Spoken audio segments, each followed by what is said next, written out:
Announcement. Yes, Honourable Prime Madam Minister. Speaker, it is with deep sadness that we learned of the demise of Dr. Abu Talib Kaznali on the 27th of April of this year. Dr. Abu Kaznali was born on the 10th of August 1941 in Rivière-du-Rempart. After his secondary education at the Royal College of Portly, he pursued medical studies in the United Kingdom, specializing in vascular surgery at the University of Aberdeen in Scotland. He returned to Mauritius in the early 70s and became a pioneer in vascular surgery. His cutting-edge surgical prowess and commitment to healthcare earned him the high esteem of his colleagues and patients alike. His work not only saved lives, but also significantly enhanced the standard of specialized medical care in Mauritius. He joined the Ministry of Health as a specialist in surgery in 1974 and rose through the ranks to serve as Regional Health Director and subsequently as Principal Medical Officer. Madam Speaker, Dr. Abu Kaznali was always driven by a strong sense of national duty. He devoted his life selflessly to the well-being of the public. After resigning from the health service, he joined the Mauritius Labour Party in 2000, and he was a candidate at the general elections in constituency number 3 under the banner of the Alliance Parti Travailliste PMXD, but he was not returned. He took part in the 2005 general elections in constituency number 15 under the banner of Alliance Sociale and was elected as the first member. On the 7th of July 2005, Dr. Kaznali was appointed Minister of Public Utilities, a portfolio he held until September 2008, when he was appointed Minister of Housing and Lands, a post he held until May 2010. In 2010, he again stood as a candidate for the Alliance Parti Travailliste PMSD, MSM, in constituency number 13, and was elected as second member of the said constituency. On the 11th of May 2010, he was appointed Minister of Housing and Lands, a portfolio he held until December 2014. Dr. Abu Kaznali was always served his professional and ministerial responsibilities with distinction. His integrity, diligence, and vision have contributed meaningfully to our country's development. Not only Dr. Kaznali was a very able and competent minister, but he also displayed a sense of profound humanity. He leaves behind a legacy of professional achievements, generosity, and compassion that has touched countless of lives, irrespective of their origin or their religion. With these words, Madam Speaker, may I request you to direct the clerk to convey the deep condolences of the Assembly to Mrs. Kaznali, the family, and all those afflicted by his passing. Thank you. Thank you. Yes, Leader of the Opposition. Thank you, Madam Speaker. On behalf of the Opposition, I fully associate myself to the tribute paid by the Honourable Prime Minister to late Dr. Abu Twalib Kassenali. Madam Speaker, may I kindly request you to direct the Clerk of the National Assembly to convey our deep condolences to the bereaved family.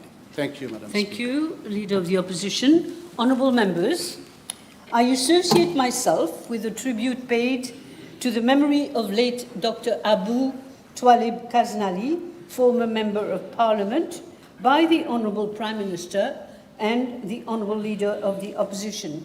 It happens that I have known Dr. Kassenali as a doctor and also as a minister. I therefore direct the clerk to convey the deep condolences of the Assembly to the bereaved family. Papers have been laid. Questions? Yes, Honourable Leader of the Opposition. Your private notice question. Thank you, Madam Speaker. Madam Speaker, I've given notice of the following private notice question addressed to the Honourable Minister of Labour and Industrial Relations. Whether in regard to the Labour Day celebrations 2026, he will state the A, activities and events organized in connection therewith, giving a breakdown of the total expenditure incurred and the source of funding, and B, names of the companies to which contracts were awarded for the podium, sound system, and lighting and ancillary services for the live concert held at the Esplanade of the Municipal City Council of Port Louis on the 1st of May 2026, indicating in each case the procurement method used. Thank you, Madam Speaker. Yes, Minister. Madam Speaker, the International Labour Day is celebrated globally on the 1st of May to commemorate the struggles and achievements of workers and labour movement to improve the working conditions of workers. It is an occasion to pay tribute to the hundreds of thousands of workers of our country who every day toil hard to feed their families and contribute to the economic development of our nation. It is also an occasion to remind ourselves of the workers and leaders of trade union movement who devoted their entire life to the cause of workers, including martyrs like Mrs. Anjali Coupet. As regards part A of the question, this year, to mark the International Labour Day, my ministry organized a series of activities spanning over 10 days as follows. First, we effected a visit to Rodrigues Island from the 22nd and 23rd of April 2026. The delegation comprised myself, the Directors of Labour, Employment and Occupation Safety and Health Department, and an Assistant Secretary. We had very constructive working session with the Commissioner and officers of the Commission for Labour, Industrial Relations and Employment, as well as workers' representatives. Unfortunately, Madam Speaker, in the past, little consideration had been given to consulting the Commission in Rodrigues on labour reforms which would affect workers in Rodrigues, and trainings were not always extended to them. We also discussed the problems which workers from Rodrigues face when having to sue their employers in Mauritius. We also agreed on a protocol in relation to employment of foreign labour in Rodrigues. Priority will be given to workers in Rodrigues before any foreign worker is allowed to work in Rodrigues. On the 27th of April, Monday last, a 5th job and training fair was organized by the Employment Division of my ministry at the Cascavel Mall, whereby 20 employers and 5 training institutions were present. The objective of the job and training fair was to bring job seekers and employers and training institutions in one place to facilitate job matching and sensitize job seekers of trading opportunities available. The event was well attended by job seekers. On the 29th of April 2026, Wednesday last, my ministry organized 2 meetings, one with representative of workers' organization and the other one with representative of employers' organization. The first meeting was attended by 8 confederations of workers, and the second one was attended by 9 organizations of employers. The objective of these meetings were to receive their feedback on improvement that can be brought by my ministry to further enhance services offered by the different departments of my ministry. We also discussed about labour reform, which would be shortly considered by the National Tripartite Council. On the 30th of April 2026, Thursday last, my ministry organized a one-day symposium with some 150 tripartite stakeholders and social partners. The themes for discussion were chosen carefully in line with the topical issues in the world of work. The objective of the symposium was to raise awareness and to further discussions on the following three topics through panel discussion. First, mental health at the workplace and dependency, which is aligned with the 226th theme set by the International Labour Organization for the World Safety and Health Day. Let's ensure a healthy psychosocial working environment. The second topic was on promoting workplace inclusion, and in particular, ensuring a greater participation of persons with disabilities in both public and private sectors. And the third topic was on employability in Mauritius by 2050, prosperity, inclusiveness, and sustainability, where we discussed the major challenges facing the labour market, including our aging population, global labour mobility, and the disruptive forces of technology and artificial intelligence. The turnout was very encouraging, and the event was a success. During the morning of the 1st of May 2026, on Friday last, a wreath-laying ceremony was held at the Anjale Coupen statue at the Children's Court in Port Louis. On the same day, a visit at the dormitory of a manufacturing company in Cupip was effected, which was followed by a lunch with a group of around 100 migrant workers of the company. Madam Speaker, to conclude our week of activities, government agreed to organize a concert on the Labour Day to be held at the esplanade of the Municipal City Council of Port Louis. I have to confess, Madam Speaker, that my ministry does not usually organize such activity. Thus, the collaboration of the Ministry of Arts and Culture and the Municipal Council of Port Louis was sought. I co-chaired a preparatory meeting with my colleagues, the Honourable Minister of Arts and Culture, in the presence of the Lord Mayor of the City Council of Port Louis and with relevant stakeholders. The purpose of the meeting was to identify the most suitable option for organizing the concert, taking into consideration the venue, time, program, transport and parking facilities, traffic management, public safety, marketing aspect, and financial consideration. The Municipal City Council of Port Louis agreed to make arrangements for the provision of podium, sound system, and lighting. Madam Speaker, with regard to the expenditure incurred in connection with the above event, the breakdown is as follows. For the trip in Rodrigue, the total costs incurred for the visit amounted to 162,500 rupees, comprising of air ticket and accommodation.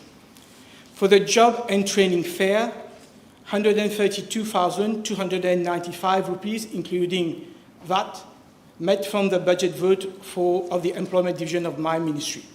This amount comprises 22,827 rupees and 50 cents for logistics arrangement, 18,055 rupees for printing of brochures, posters and banners, 30,000 rupees for press communiqué, and 61,812 rupees and 50 cents for refreshment and meal for the employers, trainers, and staff servicing the job and training fair.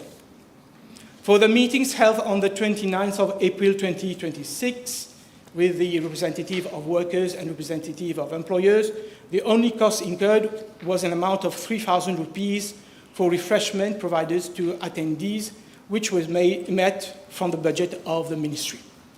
Concerning the symposium at Ravanala Attitude Hotel, an aggregate amount of 762,989.40 rupees, inclusive of VAT, was incurred, comprising of 9,839 rupees 40 cents for 3 banners on stand, and 753,150 rupees for provision of venue and catering services and logistics.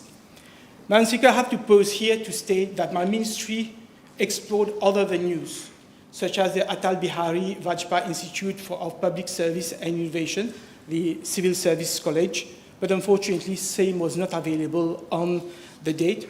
Therefore, a request for sealed quotation was launched by my ministry, and the award was made to the lowest responsive bidder, in this case, Ravanala Attitude Hotel. For the wreath-laying ceremony held on the 1st of May 2026, 12 bouquets were purchased for an aggregate amount of 3,600 rupees from the budget of the Labour Division of my ministry. As regard to the visit at the dormitory of the company on the 1st of May and the lunch amounting to 24,075 rupees, these were met from the budget of my ministry. With regard to the concert, I am informed that the aggregate costs amounted to 1,590,588 rupees, including VAT, and my ministry will be meeting expenditure amounting to around 300,000 rupees from its budget.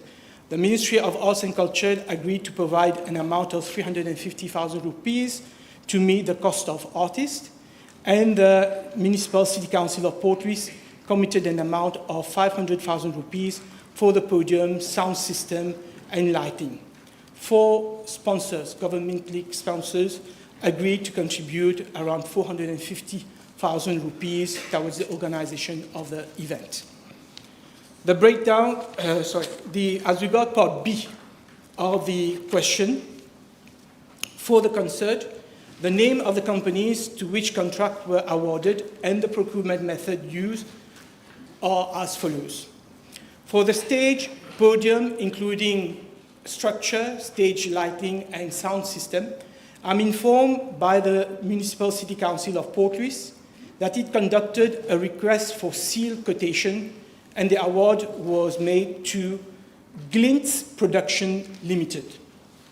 For the artists and performers, a technical committee comprising representatives of my ministry, the Ministry of Arts and Culture, and the Municipal City Council of Port Louis finalized the list of local artists and performers. Quotation was sought for their services and were recommended to, and the following artists participated: Bhojpuri Bose, Désiré François and the Cassia Group, Groupe Latanier, Comico, DJ Emran Production Limited, Groupe Trioco, and the magician and illusionist, Mr. Krish. For the media coverage, advertising, and animation, I am informed by the Municipal City Council of Port Louis that the low-value procurement method was used, and the award was made to Defi Media Group Limited. For Metro services, Metro Express Limited was approached for the Ministry of Land Transport, and as regards bus services, the services of National Transport Corporation were retained. Yes, Honourable Leader, your first supplementary. Thank you, Madam Speaker. Let me start with the concert that was held at the esplanade of the municipality of Port Louis. Yes. So, will the Honourable Minister indicate the estimated number of persons who attended the concert which was held at the esplanade of the Municipal Council of Port Louis? Yes, Minister, do you know? I'm not very good at estimate. I have to confess, Madam Speaker, that we did not get the turnout that we expected, and people came quite late. In fact, the peak was reached when groups like Latanier and Cassia, Désiré François came, and in fact, you would like to know that those who did attend the concert insisted on this group continuing to sing. So Latanier had to sing other songs of the Crapaud Crié, the famous Crapaud Crié, and Désiré François and his group were very nice to sing additional songs after what they had agreed to sing. I'm informed, Madam Speaker, that the physical on-site presence at peak, this is a report from Radio Plus Defi Media, not my ministry. So the physical presence was 1,700 persons. Online views, Facebook Défi Média, 116,000 people. Facebook Radio Plus, 30,100. YouTube channel Défi Média, 19,500. TikTok, 180,000. Total online views, 345,600 views. Yes, Leader of the Opposition. I'm surprised, Madam Speaker. Official figures have it that only 200 persons attended that You're not live concert. No And the comments. Minister should not refer to Leader of the TikTok, Opposition. Facebook, or whatever. Please, It was Leader. meant to be a live concert No by comments. top artists No comments. of this country. Can I ask the Honourable Minister to inform the House whether members of this National Assembly were invited to attend, and how many members attended that concert, Madam Speaker? Yes, Minister. Madam Speaker, the honourable member should know. The that Honourable to- Leader. Yes, Leader the of honourable the leader of the opposition should know that when we organize a concert, there are those who would come here physically, but the majority of the people, including principally the young, who are interested by people like Deji Emran, they don't come. They look at their mobile phone. So that is why it is very important. And we got official figures from Défi Média. Minister. So with regards to the question of the Honourable Leader of the Opposition, I didn't keep track of how many members of Parliament came in and out the concert, unfortunately. I was present. The Honourable Minister of Arts and Culture were there with our families, as well as the Lord Mayor and several councillors. Honourable Leader of the Opposition, please don't make comments. We have young people sitting today, and I would very much like you to stick to your normal, sweet questions. However hard they are, but questions. They may be hard, but there must be questions. Can the Honourable Minister inform the House whether his ministry spent funds that were not approved through the normal parliamentary process? Minister. Absolutely not. In fact, Madam Speaker, I've given the whole figures, and the Honourable Leader of the Opposition would like to note that we actually underspent. For example, we received financial clearance for the concert to the tune of 1.5 million rupees. We ended up spending only 300,000 rupees, thanks to a number of private donations. Thank you. Yes.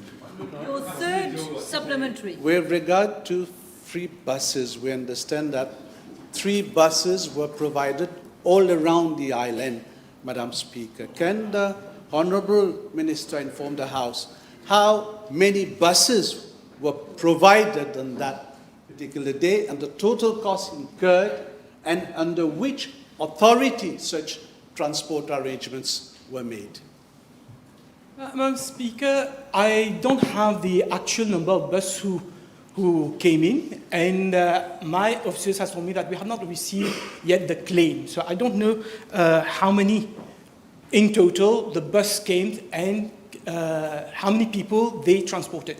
Initially, the idea was to award the contract to CNT because we contacted different buses across the island. They were not responsive because we're talking about 1st of May, we're talking about evening. CNT agreed, NTC agreed to provide up to 29 buses, but as I said, it is obvious that many of these buses did not come to the concert or did not bring the number of people to the concert. We're still waiting for NTC to give us the final figures about the cost.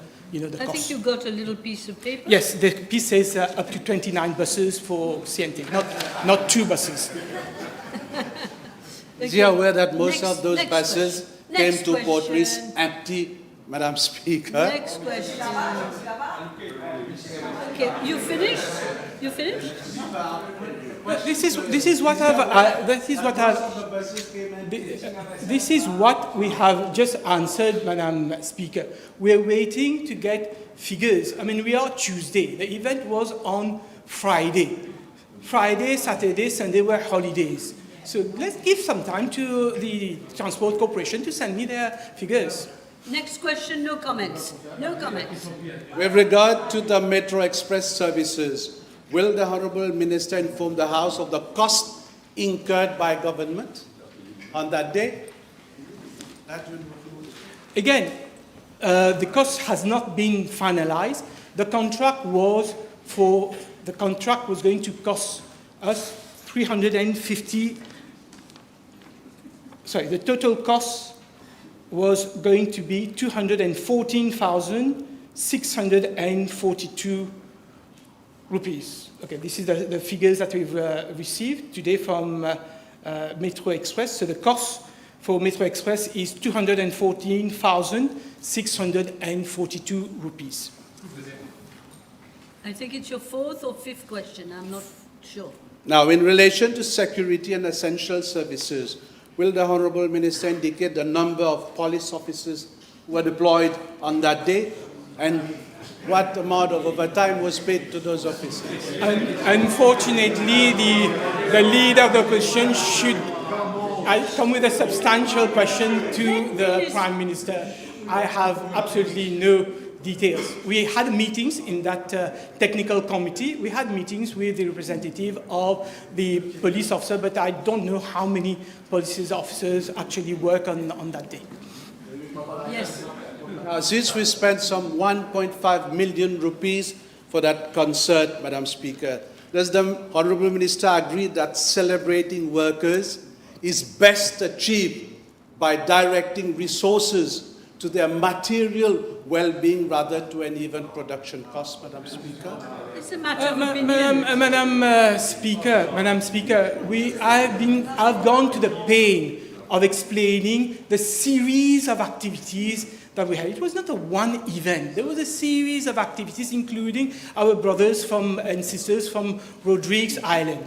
We thought it would be a good idea that workers will have the benefit of local artists, and those local artists, a lot of them are, chansons engagées. Those who have been, we're talking about the group Latanier in the 80s and all their powerful militant songs. We're talking about Désiré François and Cassia talking about right of workers. And as I said, when we look at the number of people who look at the concert online, we can't talk about, money not well spent. In any case, may I? Yes, Please? Madam Speaker. You're not supposed to ask for an opinion. You're not supposed to ask him for his opinion. Yeah, no, but you're not supposed to ask for an opinion. Question must arise out of the main question that you put. Now, in the same vein, Madam Speaker, in the context of the current economic pressures, including rising food and energy costs linked to the conflict in the Middle East, can I ask the Honourable Minister, how does he justify the allocation of scarce public resources to a single-day event while vulnerable workers of this country are facing the rise in the cost of living, Madam Speaker? Madam Speaker, as I explained, the concert in total cost 1.5 million rupees. And I'm sure that the 350,000 viewers and the 2,000 odd people who came in, for a while, they spent a good time, stress-free, and forgot a lot of their daily activities. So the idea was not wrong. The idea was not wrong. We did things for the benefit of workers, and those workers, I'm sure, appreciated a live concert. C'est encore une opinion. It's a fiasco, Madame la Ask him, Presidente. ask him. Can the Honourable Minister confirm whether an invitation was extended to the Honourable Prime Minister to attend the live concert at the Esplanade, and he did not turn up because of the poor attendance?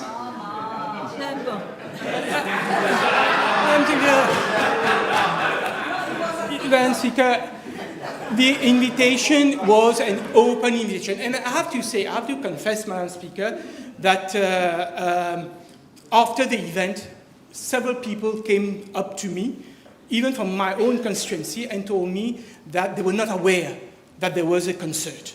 And I think this is something that we have tirer une leçon, mais also we have to understand that the contract, because we try to do everything in a transparent way.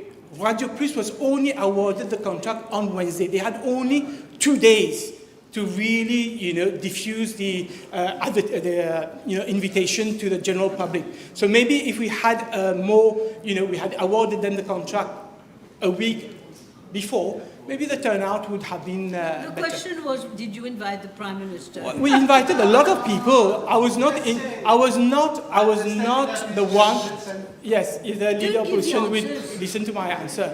Okay, unfortunately, there was a lot of events on that day. There was a technical committee set up at the level of my ministry with officials from the Ministry of the Arts and Culture and the City Council of Portruy. It is a technical committee who decided who to invite or not to invite. I don't know.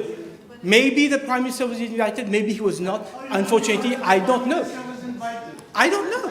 But in any event, Cabinet knew about this event. That was an event of, approved by Cabinet. It was an event approved by Cabinet, he said. But did Tout you... le monde sait que le Premier ministre avait repoussé chemin ce jour-là, Madame la Présidente. Will the Minister confirm now that that event was a total fiasco, confirming the unpopularity of the actual government, Don't answer. and it is for this reason that the population of this country did not turn up, Madam No, Speaker? this is... Minister... I'm informed by my officer that the leader of opposition was invited. So, so you could have come, and you could have come and seen for yourself those who did go to that concert, how enthusiastic they were, and those who were present, and they stayed till the end. Now, as I said, when we look at the outreach, there's a lot of young people here. I'm sure many of them followed the concert live on their own telephone. Madame la Présidente, je suis enclin à dire c'était une mauvaise symphonie de la vous bande êtes- des 15, Madame Vous êtes en train Speaker. d'abuser... Will the Honourable Minister acknowledge, this is my last question, Madam Speaker, Mais vous abusez. will the Honourable Minister now acknowledge to the House that the organisation of such an event was ill-advised, especially when Again, do the it population of this country is facing severe C'est une hardship, opinion. Madam Speaker? You're asking for an opinion once more. This is the third time. There's no need to answer.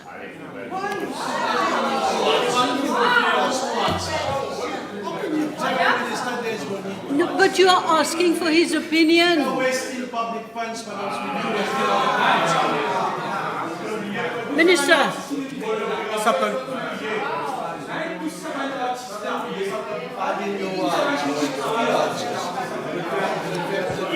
I've already ruled. Do you question my ruling? Are you going to question my ruling? Does anybody want to question my ruling? Okay, then we proceed.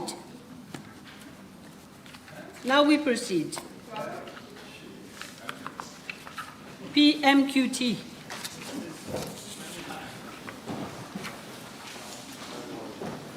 Okay. Questions?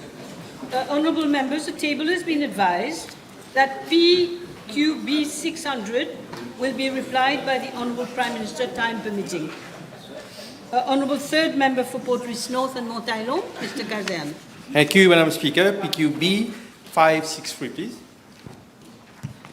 Madam Speaker, Section 7 of the Immigration Act provides for the eligibility criteria for temporary residence permit for a non-citizen who has married a citizen of Mauritius.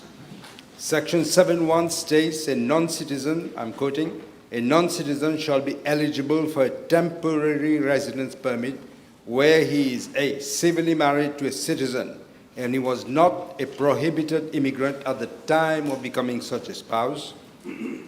Section 7.4 stipulates that when the marriage between the non-citizen and a citizen is celebrated outside Mauritius, no application for temporary residence permit shall be entertained unless the non-citizen submits A, his marriage certificate certifying that he is civilly married to his citizen spouse, and B, an affidavit or any other document duly sworn or affirmed by him before a court of law in his country of residence, attesting that on the date of his marriage to the citizen, he was not married to any other person.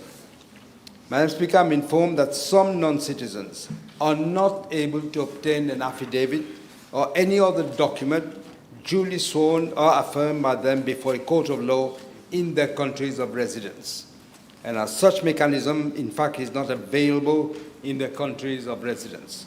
My office is working together with the Attorney-General's office to amend Section 7 of the Immigration Act with a view to allowing a non-citizen to submit another official document attesting that on the date of his marriage to the citizen, he was not married to any other person. I must say there was a demand, and we are also looking at this. The Attorney General's offices will give consideration to the possibility of including Rodriguez as well in that amendment that we are bringing. The bill will be introduced in the National Assembly shortly. Yes, Mr. Kazan, you're okay? Right. The Honourable Third Member for Pamplemousse. B564, Madam Speaker. Madam Speaker, I'm informed that the casinos have been operating losses of 272 million rupees for the financial year ending 30th of June 2025 and 121 million for the 6-month period, that is from July 2025 to December 2025. I should also highlight that the total losses that have been accumulated for the period 2015 to 2025 amounted to 1.9 billion rupees. The model that casinos have been operating in Mauritius is clearly flawed, Madam Speaker. The chronic losses made by the casinos are attributable mainly, firstly, the casinos of Mauritius closed Sun Casinos and Beach Casinos Limited, which resulted in massive redeployment of 111 staff to other already overstaffed casinos. So we had a problem of overstaffing. Secondly, despite that the casinos of Mauritius was systematically making huge losses every year, on the 2nd of September 2024, that is on the eve of the general election, the management of the casinos signed a collective agreement to provide a 14-month bonus as productivity bonus, and this, Madam Speaker, was backdated to the 2nd of July 2022. The company was making losses, yet they decided to pay a productivity bonus on the eve of the election and backdating it to 2nd of July 2022. This is how the MSM operated. It's not their money. They couldn't give a damn. Sorry, I don't know whether it's parliamentary. They couldn't give care. But they just spent. This is method of the MSM. This was the level of incompetence and irresponsibility by the previous regime, which therefore naturally further made the situation worse. All they cared about was to lure voters by dishing out public funds. With a view to maintaining casino operations, SIC has injected funds to the tune of 1.3 billion during the period 2015 to 2025. The latter had to contract debts amounting to 771 million rupees to finance this injection. In addition, I'm informed that casinos have arrears amounting to 262 million rupees as at March 2026. Now, this model of financing the losses of the casinos is clearly, Madam Speaker, unsustainable, as it entails massive transfers of funds from profitable entities of the SIC to loss-making ones. This mechanism will rapidly reach its limit, and the SIC will have to ultimately borrow to finance the deficits of the casinos. This will have a direct bearing on public sector debt and which should at all costs be avoided. Madam Speaker, it is not the business of government to run casinos, especially when it has clearly been making losses over so many years. As I already stated in the House, government is in the process of disposing of the casinos. I'm informed as of today a transaction advisor, namely PricewaterhouseCoopers, has already been appointed since February of this year to provide advisory services for the disinvestment process. The transaction advisor has completed the first phase of the disinvestment process by working on an estimated valuation for the casinos. The transaction advisor has also prepared an information memorandum and an expression of interest. The launching of the expression of interest is scheduled for May of this year. The SIC, Madam Speaker, will have to come up with bold options to address the related human resources issues arising out of the disposal process of the casinos, including the possibility of elaborating an early retirement scheme. Yes, Mr. Rutley, yes. Thank you, Madam Speaker. Could the Prime Minister inform the House if the companies owning the casinos of Mauritius continue to remain solvent, and whether up to when the government will continue to inject funds in the loss-making casinos? As I said, Madam Speaker, I don't know if any, maybe I'm mistaken, maybe the Honourable Leader of the Opposition, who seems to know how many people attend whatever, whether I think this is the only country in the world where casinos actually lose money. Yeah. You started the business. I just told you how many millions you lost when you were in power. But this is precisely why we are relooking at it. This is why we appointed Pricewaterhouse, and this is what the steps we are doing, because it's unsustainable. Yes, honourable members, before we proceed with the next question, I had the feeling that my previous ruling on the question of giving opinion did not meet the consensus in this House. I just checked, because I don't know everything by heart, I just checked Standing Order 22, 1G, c'est-à-dire G. A question shall not ask for an expression of opinion. That is all I have to say. Next question. Honourable First Member for Vauquois and Floréal. B 565. Madam Speaker, recently the Economic Development Board has received multiple inquiries from foreigners who have expressed interest to relocate together with their families to Mauritius.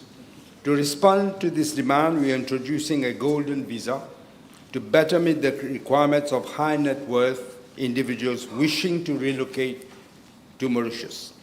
The golden visa will be a multiple entry visa granted to successful applicants and their immediate dependents, that is, the spouse and dependent children.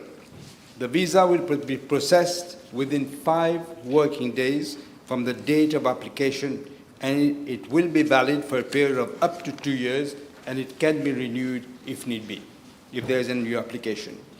As regards to Part A of the question, the objectives of the Golden Visa Scheme is to encourage high net worth individuals to relocate physically to Mauritius together with their families. The aim is to maximize the economic benefits to Mauritius through long-term stay of Golden Visa holders and subsequently encourage them to relocate their funds and channel investments to different sectors of our economy. In this context, the EDB has set up a dedicated concierge service to assist the high net worth non-individual citizens in relocating the businesses to Mauritius, leveraging on our financial services sector, the free port sector, and existing investment schemes. There are also potential benefits in terms of increased foreign direct investment, and especially in emerging sectors of our economy, such as artificial intelligence and digital services. Madam Speaker, high net worth individuals exploring investment opportunities in Mauritius in high value sectors such as fintech, global treasury, artificial intelligence, biotechnology, and renewable energy will be targeted. As regards to Part B of the question, Golden Visa holders will be able to enroll their children in private educational institutions in Mauritius. B, to import their personal belongings and bring their pets. C, to open bank accounts in Mauritius.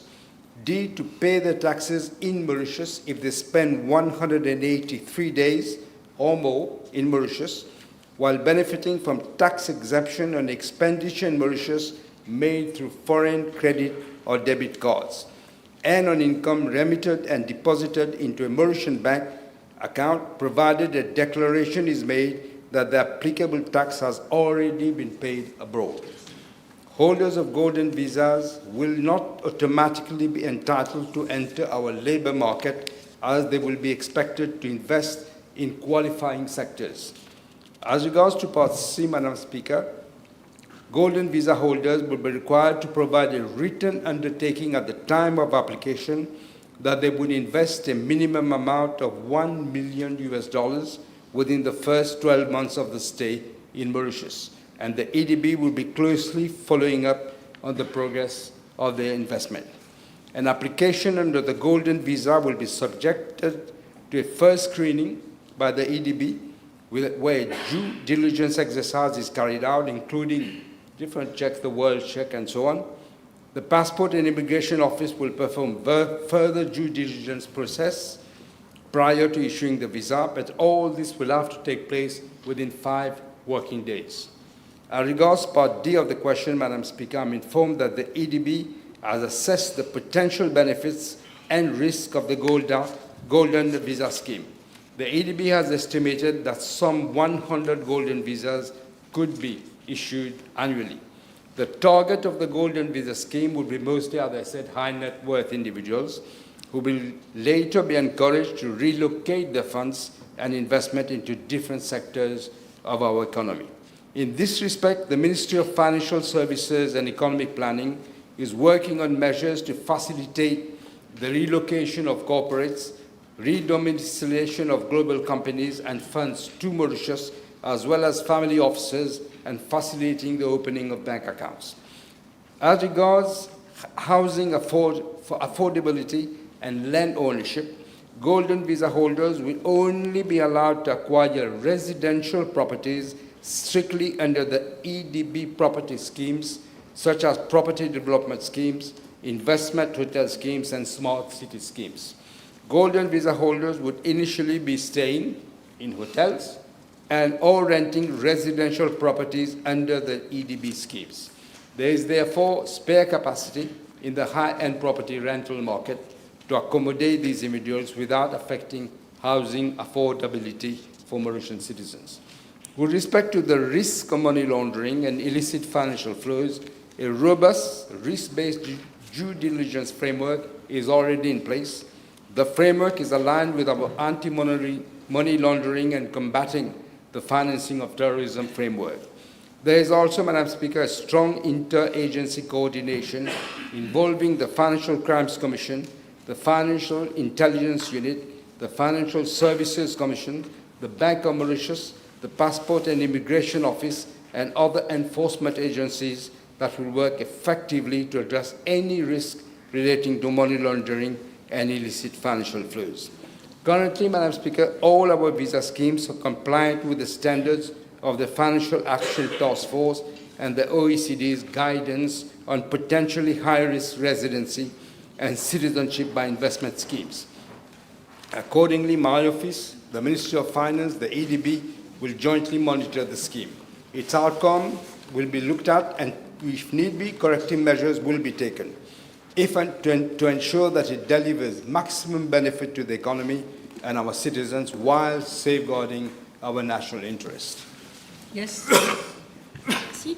Concernant le due diligence, l'honorable Premier ministre peut-il nous dire la différence dans le mode d'opération de l'actuel gouvernement et celui de l'ancien régime? Autrement dit, quelle garantie il peut donner à la Chambre qu'on ne verra pas des cas similaires à ceux de Sobrino ou Rabatomanga venir cacher leur fortune mal gagnée à Maurice? Quelle est la différence dans le mode d'opération de l'actuel gouvernement et celui de l'ancien régime?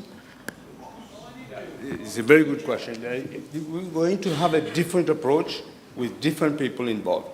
One of the things we're doing is to put digital, for the passports. It will all be digitalized. We will immediately know what whoever person is coming through to Mauritius, if they have any problem with them. We will immediately know. This is available in many countries, including Seychelles today, but we don't have it here, unfortunately. I don't know why. This is one of the things. Secondly, the criminal agency that we are setting up will have a special section dedicated to just this, to ensure that no, if I may use the word, crooks manage to go through the net. Yes, second question. Le Premier ministre a parlé d'éventuelles corrective measures dépendant du succès ou pas de ce scheme. Peut-il nous dire quels indicateurs seront utilisés, quels seront les KPIs pour évaluer le succès ou non de ce scheme? Est-ce que seront évalués la quantité d'emplois créés, l'investissement productif contre l'investissement spéculatif? Comment est-ce que le succès sera évalué? This is already being done at the moment, but we are strengthening the issue. I was especially mentioning in case of people who try to loan the money to come here. And this is what we are putting a lot of emphasis on. We want to ensure that we don't have a similar as when the MSM were here with the Lobuino, Sobuino cases like this. We have to avoid them. Est-ce qu'un plafond sera imposé sur le nombre de biens ou sur la superficie de terre pouvant être acquis par un détenteur de Golden Visa?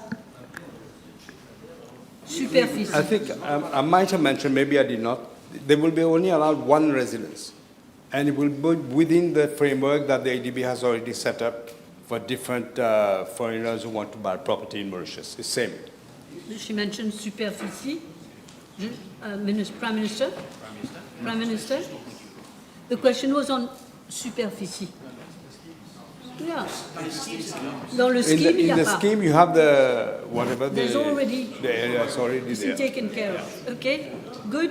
Next question, Mr. Bijan, Grand B Poudre d'Or. Thank you, Madam Speaker. B566.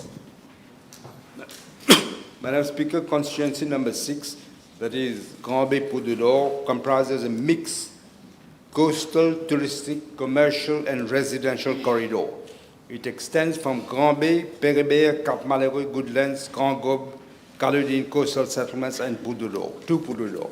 I'm informed by the Commissioner of Police that within this spatial configuration, most of the reported cases are concentrated in the more high footfall areas, particularly Grand Bay and its surrounding tourist and commercial zones, Goodlands and its adjoining areas, as well as certain parts of Cap Malheureux, Grand Gobe, and Poudre d'Or. These cases relate mainly to larceny, antisocial behavior, breaches of public order, and drug-related activities, including possession, trafficking, and distribution, as well as illegal cultivation in some areas. To address this situation, the police have further reinforced the intelligence-led policing strategy across the constituency. What they do is they've increased high-visibility patrols in identified hotspots, in the tourist zones and the commercial corridors. There are regular stop-and-search operations and roadblocks. There are targeted enforcement operations conducted by the composite teams comprising the Criminal Investigation Division, the Anti-Drug and Smuggling Unit, the Special Mobile Force, and the Special Supporting Unit. The continuous monitoring of persons of interest and habitual offenders, the systematic use of Safe City surveillance system for detection and deterrence purposes, and sustained community engagement through structured community policing forums and sensitization programs. Madam Speaker, through these measures, the police have taken firm actions against perpetrators of various offences across the constituency. These include the arrest of individuals involved in a range of criminal activities, the disruption of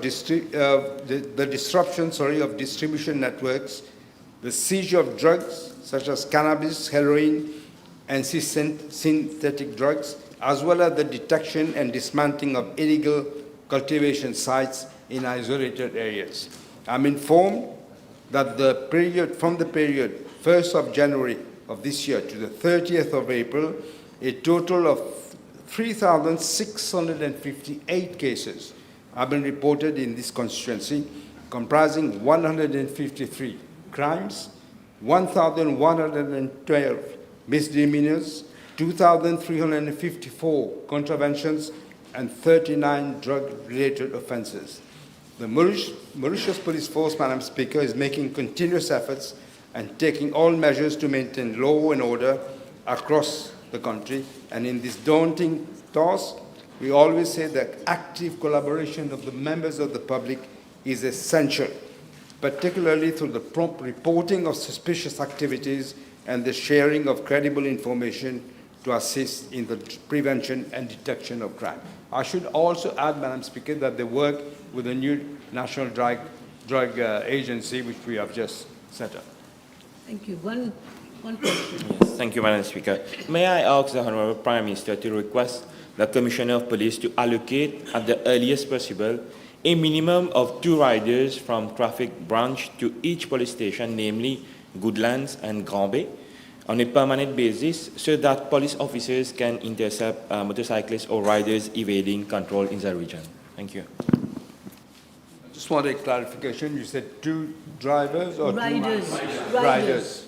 Yeah, this will depend on whether it's available. I know they are about to launch tenders for new motorbikes. Thank you. Yes, Mr. Ramkalawan. Thank you, Madam Honourable Speaker. Ramkalawan. B567. Madam Speaker, Mobank Limited is the subsidiary of Mobank Holdings Limited, which in turn has the government of Mauritius as its sole shareholder. With regard to the financial situation of Mobank Limited, I'm informed that the bank reported a profit after tax of around 829 million rupees for the year ending 30th of June 2025. It had total assets amounting to 57.6 billion rupees, total deposit liabilities of 50.8 billion rupees, and the equity and reserves of 5.2 billion rupees. Now, Madam Speaker, although when you look at these figures, you see the bank has recorded profit in 2025. But Mauritius Bank Holding Limited, which is the main shareholder, registered a deficit of 220 million and had a negative equity of 2.5 billion rupees, resulting from accumulated losses since its inception in 2015. At the outset, Mobank Limited had inherited a toxic loan portfolio of approximately 5.1 billion rupees. In 2018, this was transferred to a sister company owned by Mobank Holdings Limited, namely EAMC Limited. This carve-out allowed Mobank Limited to show to the public a clean balance sheet with profits by removing the non-performing assets. Over the years, Mobank Limited became a den of corruption, a den, Madam Speaker, and mismanagement, resulting in the paradoxical situation of negative equity in the Mobank Holdings Limited. Let me give you a concrete example, Madam Speaker. Various loans amounting to a total of 675 million rupees. I hope you're listening, Leader of the Opposition. 675 million, because you put a question on the 1st of May. Listen to this. A total of 675 million rupees was granted to Kuros Construction Limited. And the latter was allowed to provide as collateral, believe it or not, their collateral was what? A state land given by the government at Beno. So no proper diligence was carried out prior to this allocation of these loans to Kuros Construction. Hence, such an astronomical loan was granted by the bank against state-owned assets without any personal collateral whatsoever from the owner or owners. All this was allowed to All this was allowed by the duo Ramchan Margar and Vishwan Videlingam. Today people are saying, why has he been removed? Listen to this. Today Kuros still owes. They borrowed 675 million rupees. How much do you think they still owe? 675 million rupees. In other words, they paid nothing. No collaterals and they paid nothing. And now they're in default with Mobank Limited. This is the type of largesse which was common under the former regime of the Mobank Limited. And we all know who was pulling the strings from behind, considering the nexus between Kuros and the former Finance Minister Padiachi. With regard to part A of the question, I'm informed that no funds have been transferred by Mobank Limited to the consolidated fund during the current financial year. On the contrary, Madam Speaker, it was government that injected 4.1 billion rupees into Mobank Holdings Limited since its inception in 2015 up to November 2024. In addition, Mobank Holdings Limited had to contract a loan of $100 million from the African Development Bank to enable the bank to expand its loan to the SME sector. Furthermore, an additional amount of 1.1 billion rupees has been injected into Mobank Holdings Limited during this fiscal year to allow it to meet its debt obligations towards the African Development Bank Limited, where it borrowed the money before the elections.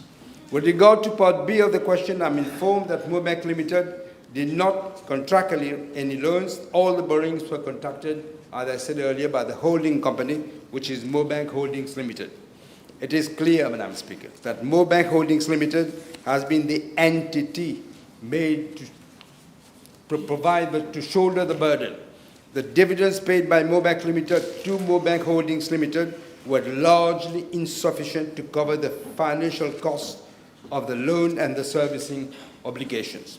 This has resulted in a serious deterioration in the financial position of Mobank Holdings Limited. Now, for the financial year ending 30th of June of 2025, based on unaudited financial statements, Mobank Holdings Limited had a negative equity on 2.95 billion rupees. Taken together, Madam Speaker, the financial position of Mobank Limited and Mobank Holdings Limited reflects a situation where operational profit at the bank level was made at the cost of the holding company and the public finances. Thus, Mobank Limited was showing a profit, while the holding company financial situation was really precarious. In this context, several measures are being taken to restore the financial viability of the Mobank Group of companies. These include restructuring of the existing debt obligations, improving the profitability of Mobank Limited to enhance its dividend payment capacity, the disposal of non-core assets, and the recovery of the carved-out non-performing loans. Yes, one question. Can the Honourable Prime Minister state whether government has appointed a transaction advisor to find any potential buyer of Mobank Limited, and if any potential buyer has been identified? Thank you. I believe they're looking at this, looking at whether somebody, but who would want to buy a bank with that kind of debt? Yes, Dr. Amir. Last question. Yeah. Can I ask the Honourable Prime Minister, in the light of the disturbing information that he has shared in the House regarding Kuros Limited, whether he intends to have a specific forensic inquiry about it, and in the meantime, freeze the assets of that company? The assets are already frozen. The assets are already frozen, and we are looking at all the things that I mentioned, because we cannot let people get away with murder like this. They will have to answer for the deeds. Yes. Time is unfortunately over. Yes, now the table has been advised that the following PQs have been withdrawn. Bs 577, 568, 572, 570, 569, 571, and 576. I got it right? Yes? You didn't have a question, huh, Mr.? Okay. Now, questions addressed to honourable ministers. Honourable third member for Portrees North. Portrees South, B578, South. please. Yes, Dr. Umia. Madam Speaker, the e-health project is currently being implemented by my ministry under a comprehensive portfolio approach. In close collaboration with United Nations Development Programme, the project is being implemented in phases with a view to improving healthcare delivery, strengthening data management, and enhancing service efficiency across public healthcare institutions. Madam Speaker, it is important to recall that e-health project was initially launched in 2022 following the signature of a portfolio agreement with the UNDP, which was appointed as implementing partner with full responsibility for the procurement process as well as the overall project management. In this context, the UNDP has since inception and to date been managing the procurement cycle and implementation of the project with dedicated technical and administrative personnel deployed for this purpose in accordance with the agreement entered into by the previous government. While the project was intended to support the digital transformation of the public health sector, its implementation was marked by a number of operational, technical, and coordination challenges due to gaps in planning, insufficient groundwork, and limited oversight by the previous government. It is to be noted that these challenges were compounded by unresolved operational issues, particularly in relation to site readiness, including electrical works and connectivity. These constraints had been flagged by the UNDP to the previous administration. However, they remain largely unaddressed, thereby contributing to delays in the implementation of the project. When I assumed office in November 2024, I observed that despite the lapse of nearly 2 years since the official launch of the project, progress remained limited, and the initiative was still at the stage of user requirement gathering. This clearly indicated delays in moving the project towards actual implementation. Upon assuming office, my ministry took immediate and decisive action to salvage the project and accelerate its implementation. The user requirement phase was expedited and concrete steps were taken to transition the project into its implementation phase with a clear focus on delivery and tangible outcomes. Madam Speaker, Phase 1 focuses on the deployment of foundational modules that establish the necessary digital infrastructure to support patient and health service management. The core modules include Patient Administration System, PAS, manages the administrative life cycles of patients, including registration, admission, discharge, and transfer process. eHealth portal and mobile application provides a digital interface for patient and healthcare providers to access health services, personal medical information, and appointment scheduling. Blood transfusion services, BTS, and donor management application supports end-to-end management of blood donations, donor records, transfusion processes. Reporting analytics facilitates real-time data aggregation, dashboards, and performance monitoring to support evidence-based decision-making and health system governance. Laboratory information management system integration with the e-health system and deployment across wards to enable electronic testing, test ordering with automated transmission of results from laboratory analyzers to wards and patients where required. The testing phase started on 23rd August 2025 at New Flag Hospital, which was the most advanced in terms of site preparedness. The system is already live at the hospital and in several associated primary healthcare facilities for that region, including Belvedere Mediclinic, Bramstan Area Health Center, Mejin Kandemas Community Health Center. Madam Speaker, an interministerial committee co-chaired by my colleague, the Honourable Minister of Information and Technology, Communication and Innovation, and myself meets on a regular basis and is attended by representatives of my ministry, Ministry of Information Technology, Communication and Innovation, as well as a consortium with a view to fast-tracking implementation and addressing operational challenges in real time. Madam Speaker, with regard to part A of the question, I wish to inform the House that provision has been made for the incorporation of a full clinical cycle of outpatients within the e-health system. The system has been designed as a comprehensive digital health solution to manage patient journey from registration up to appointment, scheduling, clinical consultation, laboratory investigation, medication, and follow-up. From the very beginning of our mandate, my ministry, in coordination with the Minister of Information Technology, Communication and Innovation, engaged with UNDP and successfully renegotiated scope of Phase 1 to include 3 critical modules at no additional cost to government, with a view to providing a fully paperless patient experience at the earliest possible stage. As such, nurses, doctors, and pharmacy modules have been incorporated to ensure a fully paperless patient experience at the earliest possible stage, namely vitals capture, the physician module, and the pharmacy module.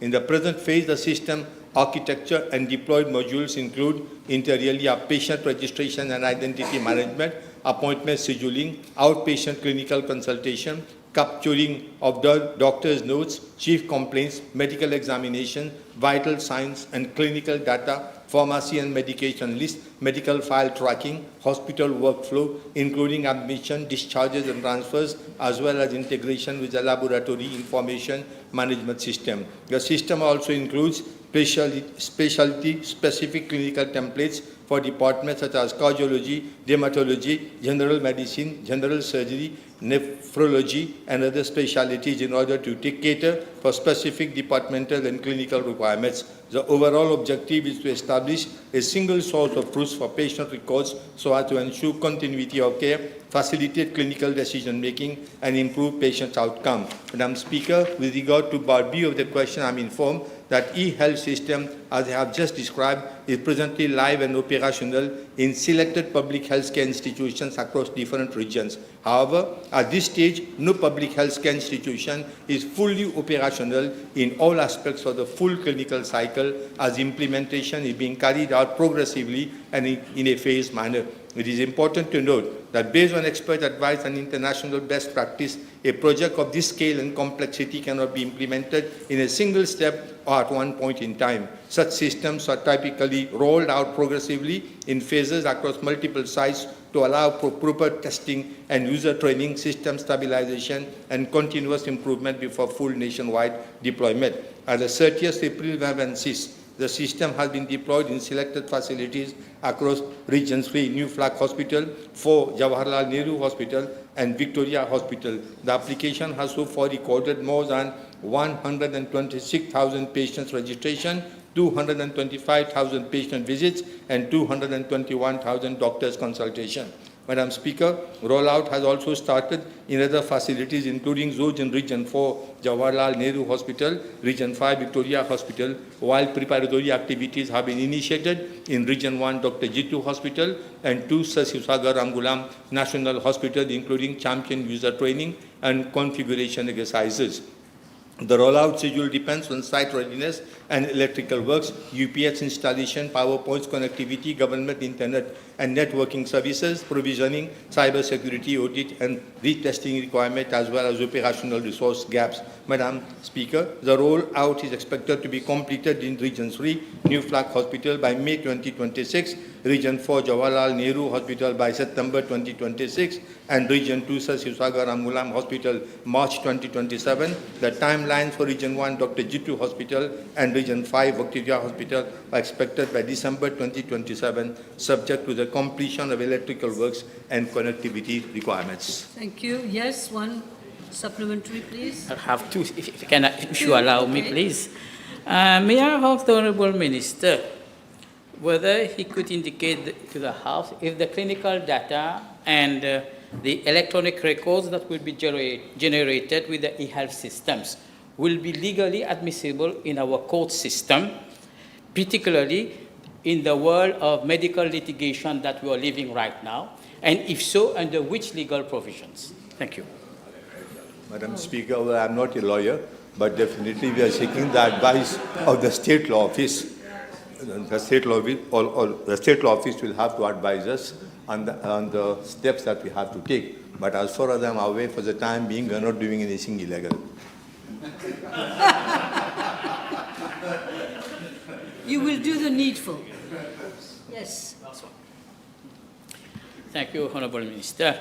Could you inform the House of the specific measures or specific sensitization campaign and communication strategies that have been put in place so that the public at large may benefit from the usage of the e-health services, particularly our Honourable Minister of ICT, who could help with having an app so that every single person at home can definitely have access, not even to his medical records, but particularly to all the medical tests that he has been conducted so that they can take efficient measures to correct that. Thank you. Madam Speaker, it is a fact anything new that we do, anything new that we introduce, we are met with certain opposition in the beginning. My first step has been to win over the doctors, first of all, doctors and the medical and paramedical staff. Once you get them in confidence, then everything becomes possible. So I get the feeling now the doctors, the paramedical staff, the medical staff, they are for the project. In the beginning, there was stiff resistance. Secondly, patients also. In the beginning, you know, when they come, they had to wait a little bit. But slowly and slowly now they're getting accustomed to it, and with the support of the Minister of Information Technology, I do hope I am going to attain. I can assure the House that this has been going on for years and years and years. I started in 2013 when our Prime Minister, when he had started that project. Up till now, nothing has happened, but I can assure the House, by next year you ask me the same question, I'll tell you we are nearing completion. On va vivre avec notre temps. Yes, yes. One. Yeah, but when you ask me, don't show me a piece of paper because I don't understand. I think you're asking someone to get a message. Okay, thank you. Thank you, Madam Speaker. May I ask the Honourable Minister whether in the user requirement gathering process there is or there has been discussion with the Health Commission in Rodrigues, especially with regards to the transfer and admission of patients from Rodrigues, and whether the existing e-health in Rodrigues is compatible with the one in Mauritius. No, not necessarily. We had discussions with my colleague, the Minister of Information Technology, and in our forthcoming meetings, we are going to raise up the issue, and I can assure the honourable member that Rodrigues is also in our heart. Okay, good. I'm not, well, let us see. Let us see. Mr. Honourable, you have one more? Okay. Otherwise, I'll be told that I'm one-sided. May I ask the Honourable Minister the issue of confidentiality when it comes to e-health, which has been implemented in the private sector for the last 6-7 years, in particular one group, has faced enormous difficulties and concern about the personal records of patients that have been shed out. Can the Honourable Minister ensure the House and the public at large how confidentiality of patients can be preserved, particularly the number of hackers that we have in the community? This issue was raised on many occasions, but I was given assurance by my colleague, the Minister of Information Technology, and also by the experts of UNDP, that everything will be done to see to it that the privacy of the patient will not be disclosed. Okay, good. Honourable Ramdas. Thank you, Madam Speaker. PQB 579, please. That will be the last question for the morning. Yes.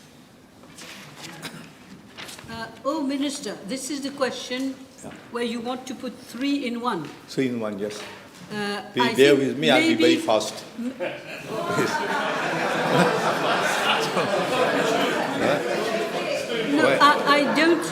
I don't think you will manage in 5 minutes. No. Why don't we break now, and then you can do that at the beginning when everybody has eaten and everything. Okay, thank you. Let me break now, please. Thank you very much. We come back at 2:30.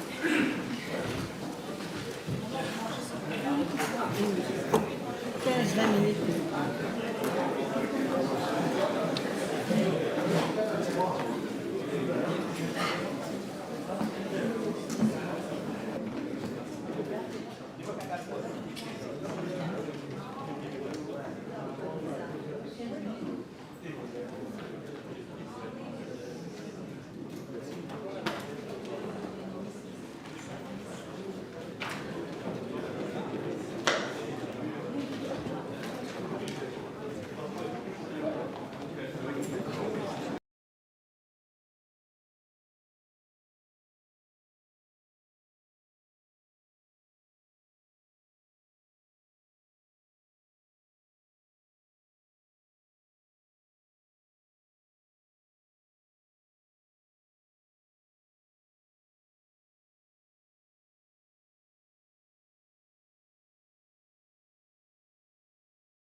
Honourable Bechu, you have the floor.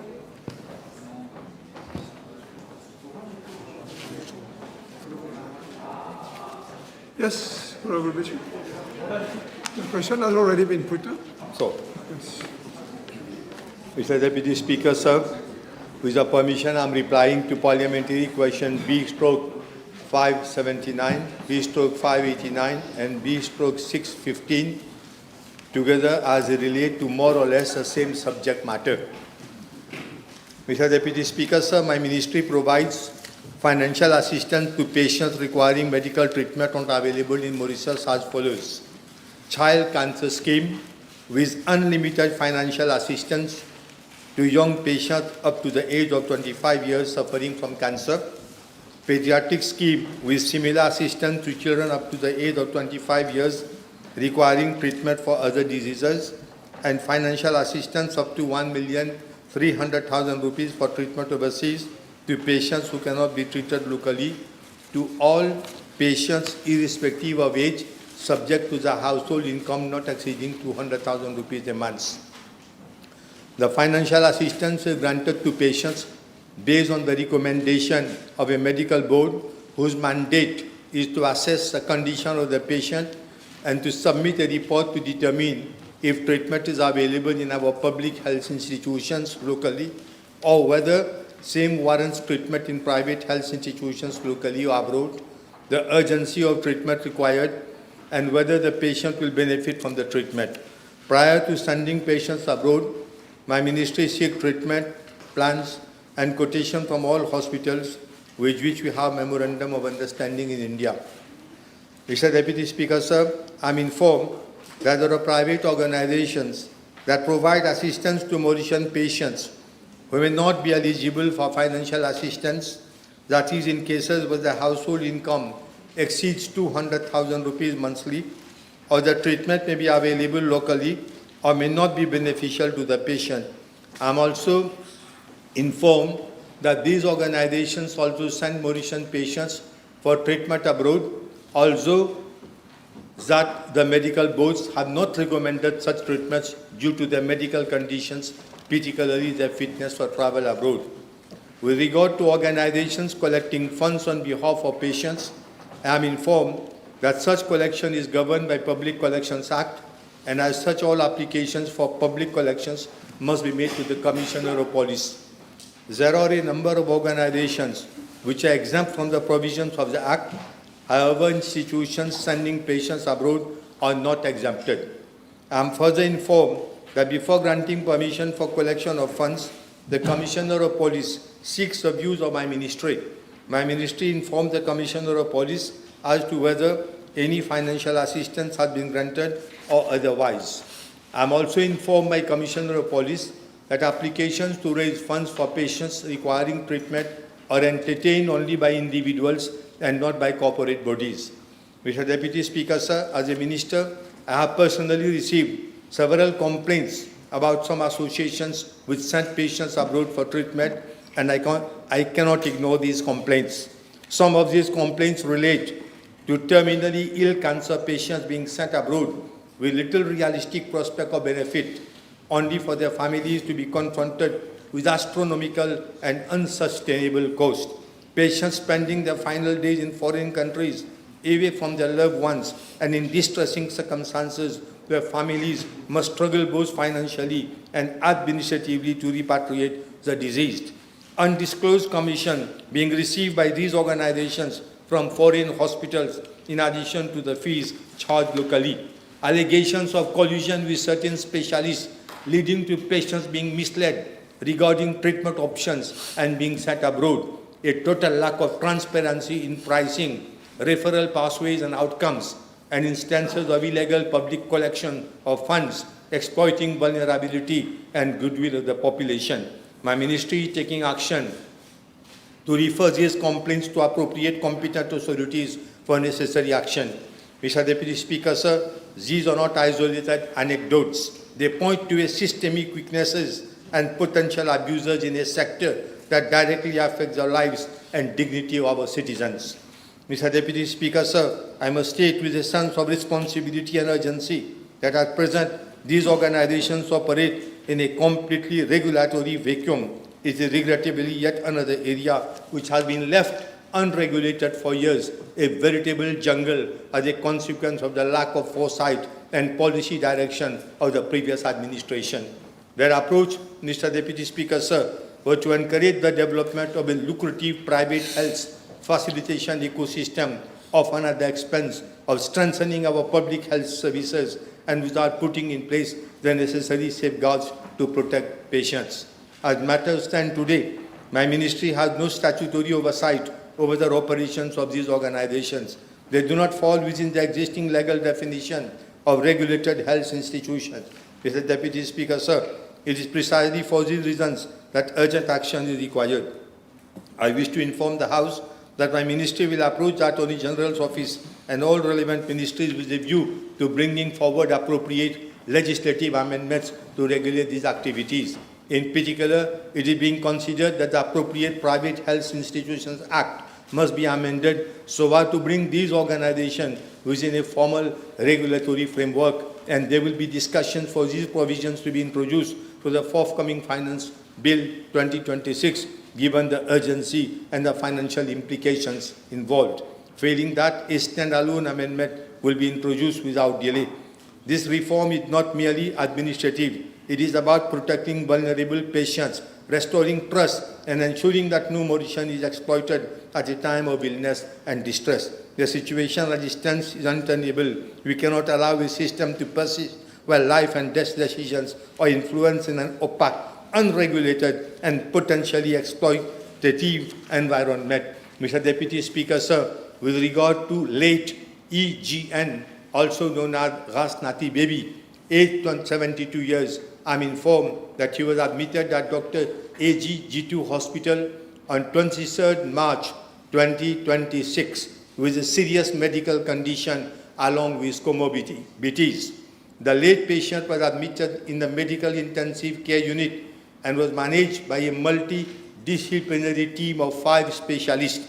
He was kept under close observation and appropriate treatment was administered. Mr. Deputy Speaker, sir, during his admission at Dr. G2 Hospital, a number of visitors, including junior ministers, Honourable Fabrice Gils-David, Honourable Veronique Diegovin, Honourable Marie-Annabelle Angelana Sabapati visited him. In addition, I also contacted him to inquire about his health status. The Regional Health Director was also constantly overseeing the treatment provided to the patient. Due to the seriousness of his condition in the medical ICU, the treating doctors recommended to refer the case abroad after he is completely stabilized. I would like to inform the House that even the Prime Minister inquired from me about the health status of late Rasnati Baby. The Prime Minister also spoke to the patient on phone to reassure him of all assistance that government will provide to him.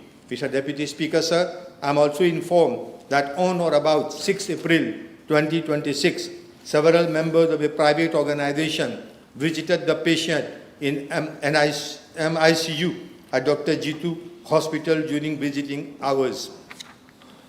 On 8 April 2026, while patient was still in ICU, awaiting medical fitness for air travel, when unexpectedly one of his close relatives signed a discharge against medical advice, that is DAMA. Mr. Deputy Speaker, sir, I'm also informed that the Overseas Medical Care Assistance, OMCA, made arrangement for the transfer of the patient to Park Hospital, Haryana, India, where he was admitted on 9 April 2026. The patient was certified fit to travel by a medical practitioner from OMCA and was transferred without any accompanying relative. Because in such cases, in extreme cases, they are bound to be accompanied by one of their relatives. But here, there were no relative who accompanied the patient. The close relatives have complained that they were not made aware of the treatment given to late Rasnati Baby, nor were their consent sought for any surgical intervention. Unfortunately, late Rasnati Baby passed away on 26 April 2026. On 27 April 2026, my ministry received a request from our High Commission in New Delhi for a no objection certificate to facilitate the repatriation of the mortal remains. The said certificate was issued by my ministry on 28th April 2026 to Eli and Sons Funeral Services without delay. I was also made aware that UMCA had launched a public collection through social media to meet the cost of repatriation amounting to some 200,000 rupees. On the other hand, the family members of late Rasnati Baby contacted a member of parliament on our side to seek financial assistance from government regarding the repatriation.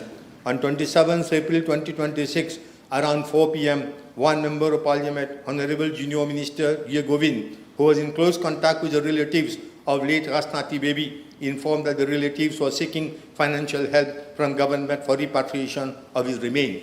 On the same day, the government agreed to take charge of all their expenses. On 20th April 2026, around 12:45 hours, I received a note from the parliamentary member that UMCA expressed its inability to pay the hospital fees, being given that only 100,000 rupees was collected for his treatment. That's according to UMCA. At around 1 p.m., government acting in good faith agreed to pay for the total hospital and repatriation fees in respect of late Rasnati Baby. Mr. Deputy Speaker, sir, it is also noted that the estimated cost of medical treatment claimed by Park Hospital amounted to some 1,120,000, while additional amount of 80,000 rupees was quoted by Arham Ambulance Services for repatriation of the body to Mauritius. On 20th April 2026, our High Commission in New Delhi was informed that all costs relating to the repatriation will be met by my ministry. It is also to be highlighted that Mission had already instructed this bank to make necessary arrangements to effect the relevant payment to Park Hospital. It is only at this stage, when this information was already made public, that UMCA informed Park Hospital that since it had sent the patient for treatment, it would take charge of all expenses, including the repatriation of the corpse. However, on 29th April 2026, our mission in New Delhi informed my ministry that Park Hospital would hand over the corpse to UMCA Foundation, which admitted late Rasnati Baby, and that arrangement for repatriation would be coordinated by UMCA accordingly. Mr. Deputy Speaker, sir, following subsequent communication from the hospital, our mission instructed the bank to withhold the payment pending further clarification. The bank is taking necessary steps to ensure that the transaction is reversed and that the funds are restored to the mission's account. Honourable Hamdas first, then I'll come to you. Thank you, Mr. Deputy Speaker. I understand from the Honourable Minister's reply that due consideration will now be given to the introduction of a legal framework to regulate the activities of these organizations. However, in view of the number of complaints received, as stated by the Honourable Minister himself, if there has been any malpractices, and it would appear that there has been, would the Honourable Minister consider the possibility of having the matter referred to the investigative authorities, such as the FCC or the police, in order for the proper investigation to be carried out and for action to be taken, if any? Mr. Deputy Speaker, sir, in the beginning, we are having rumors everywhere. People were murmuring against that institution, but no one had the guts and the courage to come forward. I was also informed that there were 2 cases, this is what information I have, were reported to the FCC, but no action up till now has been taken. But after the death of our late baby, after his death, then I have seen there have been many complaints coming up, and even people have started writing letters. And I can tell you that, well, I can't pass judgment on those allegations which are being made. But definitely I can assure the Honourable Member, all these letters will be submitted to the authorities concerned. And I can assure the House, no stone will be left unturned in order to see to it that such type of practices do not occur in our country. I get the impression that you are having a parallel Ministry of Health in office in our own country. So this has to be discouraged, and that is the reason why we have to legislate against them. Honourable Ramdas. One last question. Thank you, Mr. Deputy Speaker. Insofar as patient, the late Rasnati Baby is concerned, I understand that as per the reply of the Honourable Minister, that the patient proceeded overseas unaccompanied by any relatives. So in that case, could the Honourable Minister enlighten the House as to who signed the consent form in order for the additional treatment to be administered to the patient? Well, I'm informed that in fact the consent, no, from Mauritius, a DAMA was signed by his son. But in India, who signed the consent form, we have got no information about it. That is not known, but the parents have complained, the relatives have complained that they were not even made aware of what type of operations were being undertaken, what type of treatment was being meted to that patient. Honourable, yes. Thank you, Mr. Deputy Speaker, sir. Can the Honourable Minister refer the following matter to the Medical Council, given the fact that 5 specialists from the Ministry of Health did not give the authorization for the patient to fly to India for overseas treatment, and another doctor who is employed by the OMCA Foundation gave the authorization to go abroad for medical treatment. Can this matter be referred to the Medical Council? I'll certainly do it. Yes. Thank you, Mr. Speaker. May I ask the Honourable Minister, considering the increasing number of unfounded, unrealistic, unproven medical treatment being proposed to innocent victims by many of these organizations, will your ministry undertake in the short term to have a one-stop shop to advise people as to what sort of treatment are really feasible and what are those that they are being taken on a ride just for the purpose of people making money? Thank you. Mr. Deputy Speaker, sir, the honourable member being himself an excellent doctor, top-ranking doctor of the country, knows that, of course, I'm not blowing his trumpet, but this is a fact. So he knows very well that when somebody, let us say, have got 4th-stage cancer, normally our government, our authority don't allow him to travel. But in this here we find that dozens of such cases where all of us know what will be the end result.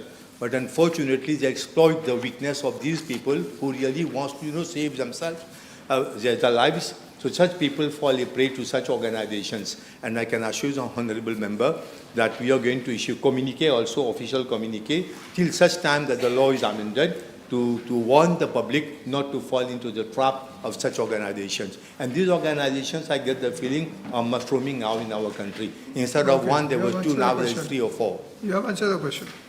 Next, one last question on this topic by Honourable Prayag. Sorry. No. Prayag, Honourable Prayag. Thank you. Thank you, Deputy Speaker, sir. What's your chance? Would the Honourable Minister consider to, on an urgent basis, to change modalities for visitors to go to the hospital and to visit patients, especially those admitted in the ICU, or to make it formal so that all visitors make sure they give their names so that people know who are visiting ICUs, and especially not immediate relatives? Thank you. Visiting hours, it becomes a bit difficult to know who is coming, whether he's really a doctor or he's a wolf in the ship's closing also. Such people to come. But I would try to assure the House that we are going to keep a register, try to particularly in the name of the ICU. The Honourable First Member for Ording. Thank you, Mr. Deputy Speaker, sir. Question B580, please. Thank you very much, Honourable Member. Mr. Deputy Speaker, first and foremost, I wish to pay tribute to those Mauritians who spared no effort and acted promptly on the forefront to mitigate the negative ecological impact following the grounding of MV Wakasho on the 25th July 2020 and the resulting tragic oil spill. In August 2020, Japan dispatched experts under the Japan Disaster Relief Framework. Recovery efforts were undertaken swiftly. Thereafter, a 2-month survey highlighted the urgent need to clean and restore the impacted coastal ecosystem, strengthen inshore fisheries resource management, and improve the livelihood of our fishers and local communities. In January 2021, Mr. Deputy Speaker, Mauritius formally requested Japan's assistance for a project aimed at improving the livelihood of coastal communities through the sustainable development of the blue economy. The project, implemented by the Japan International Cooperation Agency, was launched in May 2022 and completed in April 2026, and it delivered on 4 major outcomes. First, practical options to improve livelihood were introduced. An intensive seafood processing training program was implemented to ensure a major shift from traditional fishing models to the diversification of the skills of fishers and their families. Fishers receive training in fish freshness control after catches and the onward filleting, salting, vacuum packing, and overall quality management. A fully equipped mobile kitchen trailer was also donated to fishers, allowing the marinating of fish or squids and making fries for on sale of high-end fish products. The fishers participated in the regatta in Trudodus and Mayberg. The trailer and other equipment have been handed over to the ministry and is under the responsibility of the Fisheries Protection Service. The Mauritius Fishermen Cooperative Federation will coordinate with the Fisheries Protection Service for daily operation and management, booking and scheduling, cleaning, supervision, and reporting to the ministry.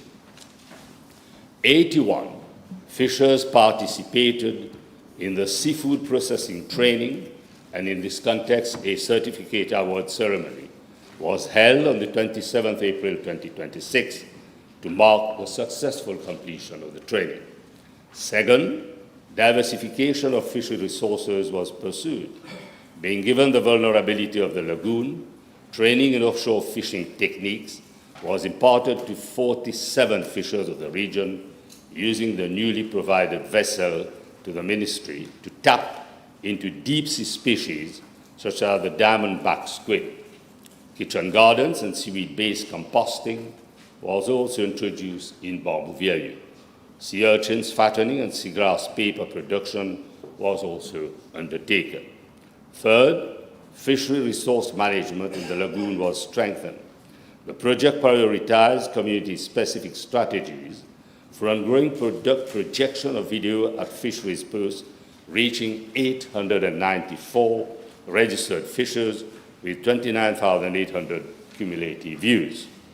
Sensitization ecosystem approach to fisheries sustainability, coupled with intense awareness campaign on associated legal framework, was also carried out.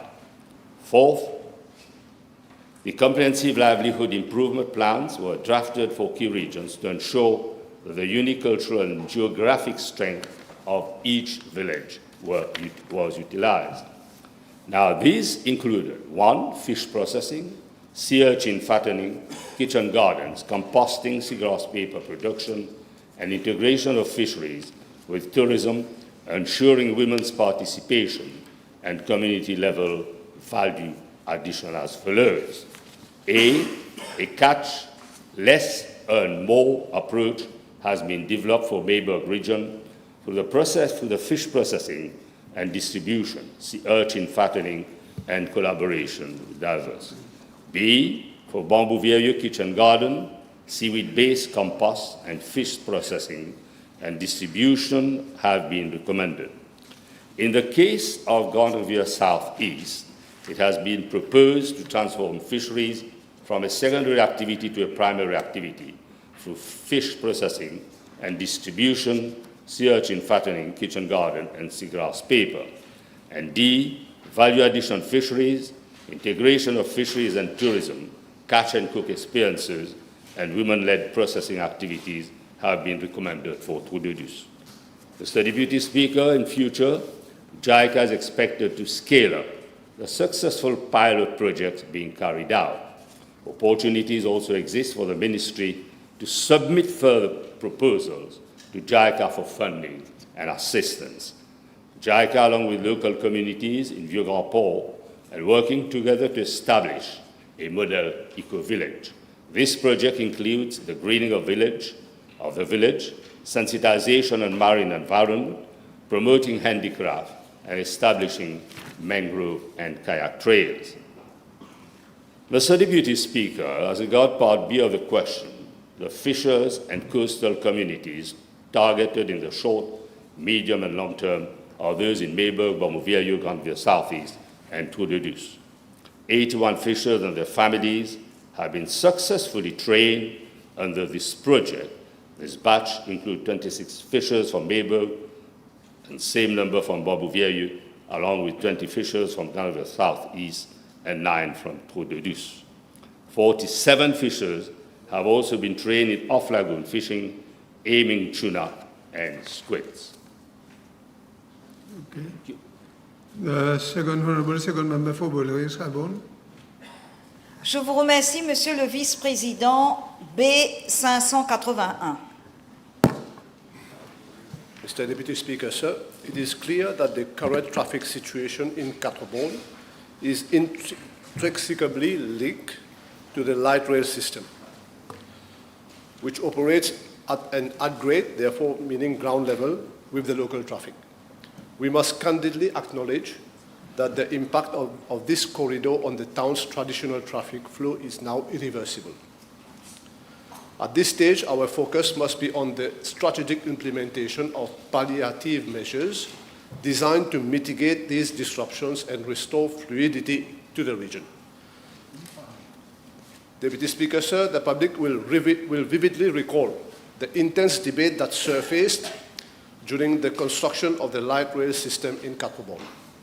There was a profound sense of apprehension among residents and business operators alike, who feared that an at-ground level configuration would fundamentally disrupt their daily lives. These concerns were not unfounded.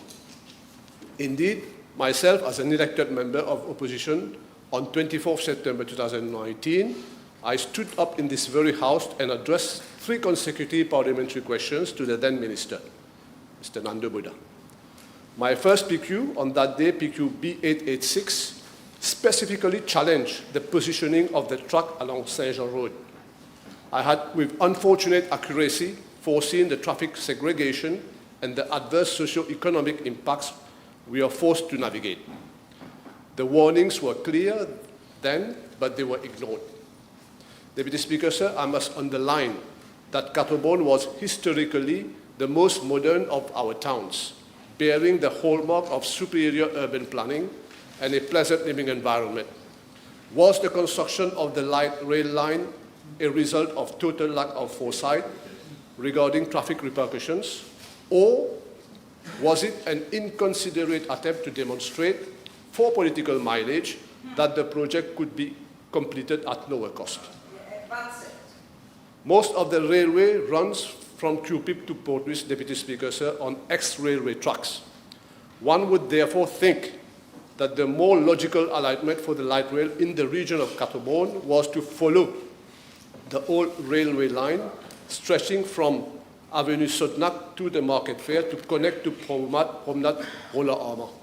However, because that region is a densely built-up area, an alternative alignment running partially parallel to the M1 at Trianon and cutting into Saint-Jean was chosen.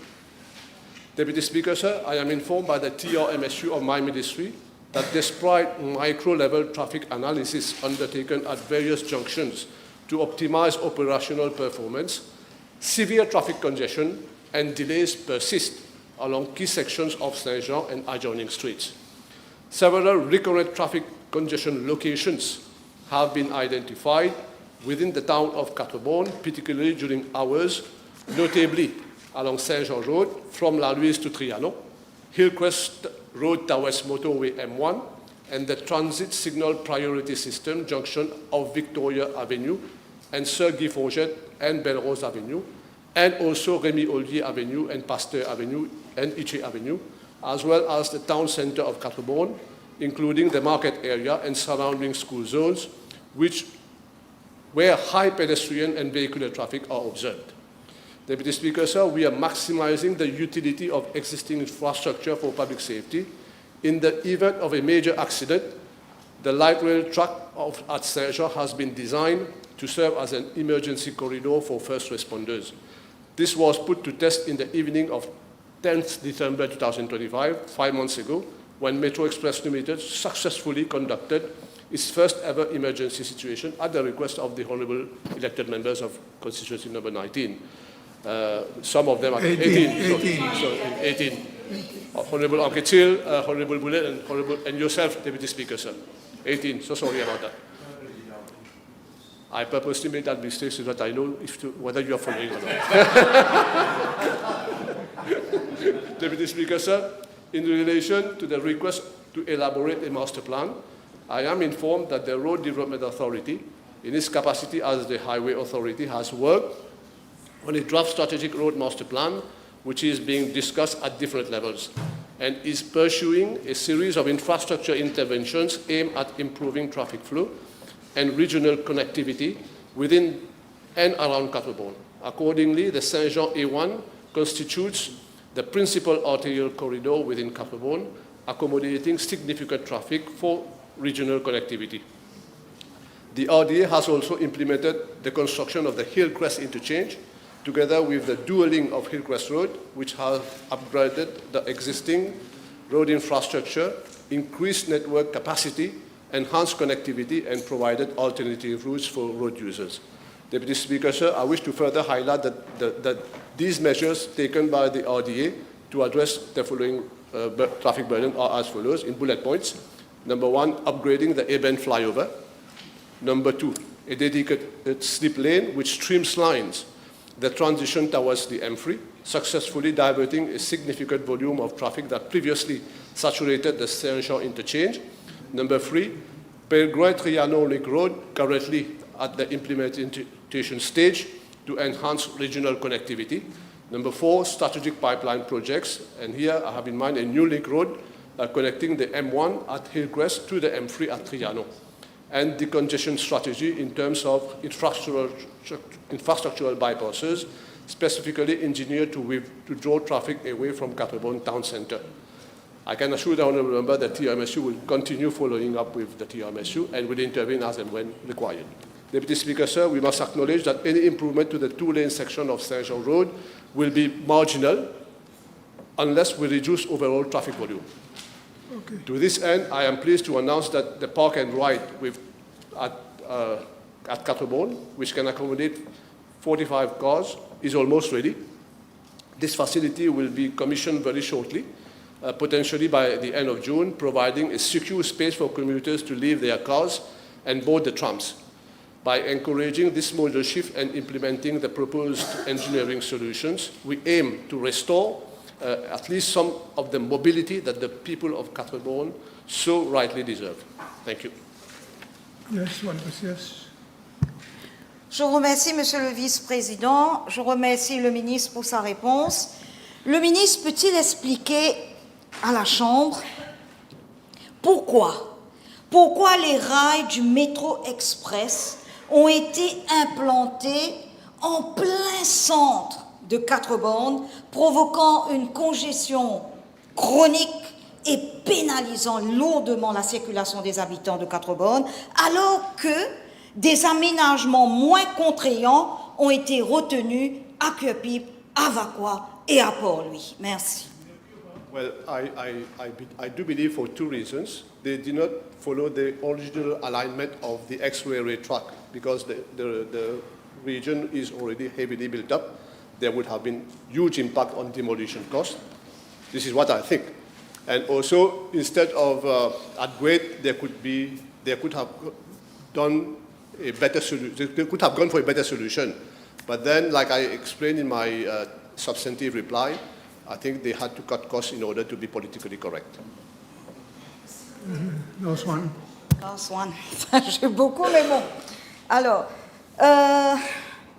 Monsieur le Vice-président, alors que le métro est censé contribuer à la décongestion routière, Le ministre peut-il indiquer à la Chambre quelles sont les solutions immédiates qui sont prévues pour les automobilistes alors qu'une série de carrefours sur la route principale de Saint-Jean impose des détours lourds et excessifs aux habitants, une véritable punition imposée par nul autre que l'ancien gouvernement MSM avec la complicité de l'ex-PPS et de l'ancien ministre au numéro 18. Merci.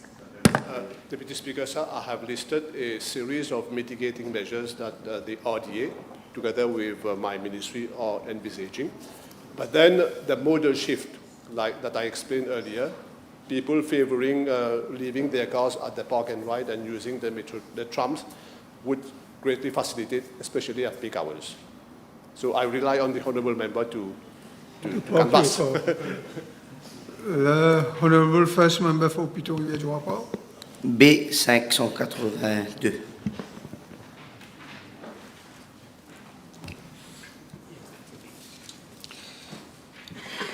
Mr. Deputy Speaker, sir, constituency number 7, Piton and Rivière-du-Rapport, falls under the District Council of Rivière-du-Rapport and the District Council of Pamplemousses. A full assessment of the lighting at all football grounds and mini soccer pitches has already been completed. In total, there are 12 football grounds and 7 mini soccer pitches. 9 of the football grounds are already in good condition, with lighting system fully operational. In some cases, new floodlights have already been installed, such as 4 at Boclima in Lamourie and 16 at Pointe-Lascaux, and these are now fully functional.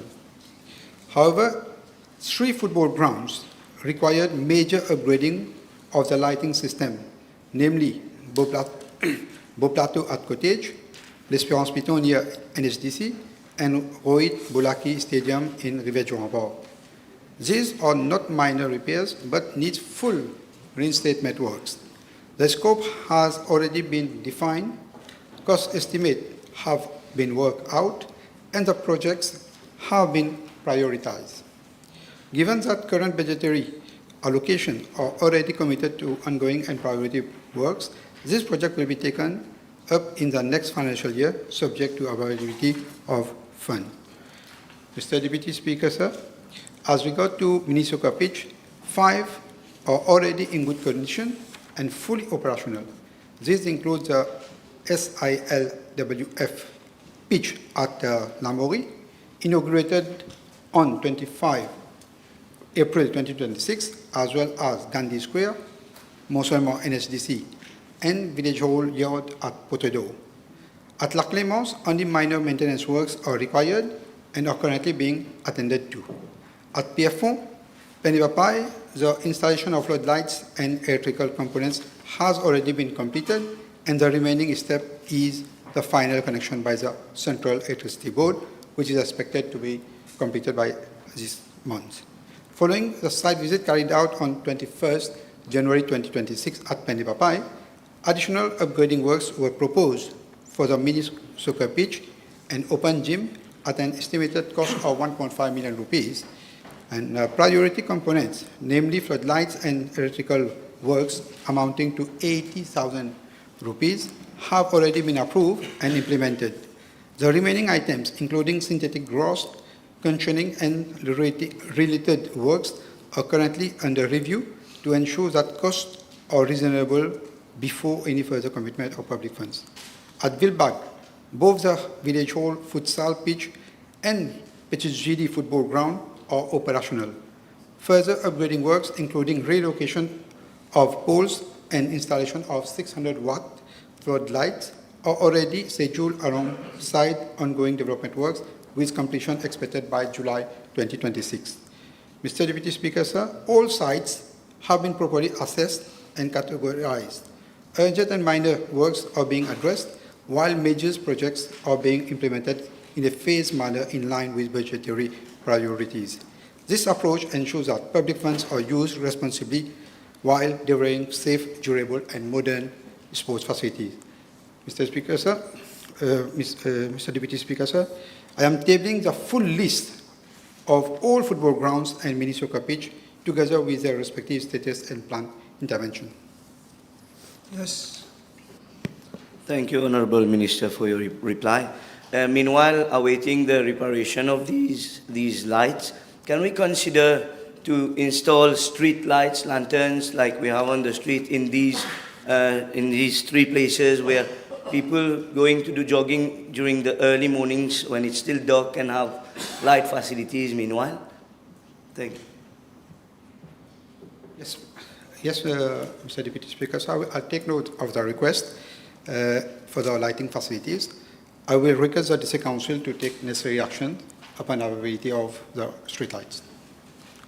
The Honourable First Member for Savannah and Black River. B583, please. Mr. Deputy Speaker, sir, at the very outset, I wish to point out the following.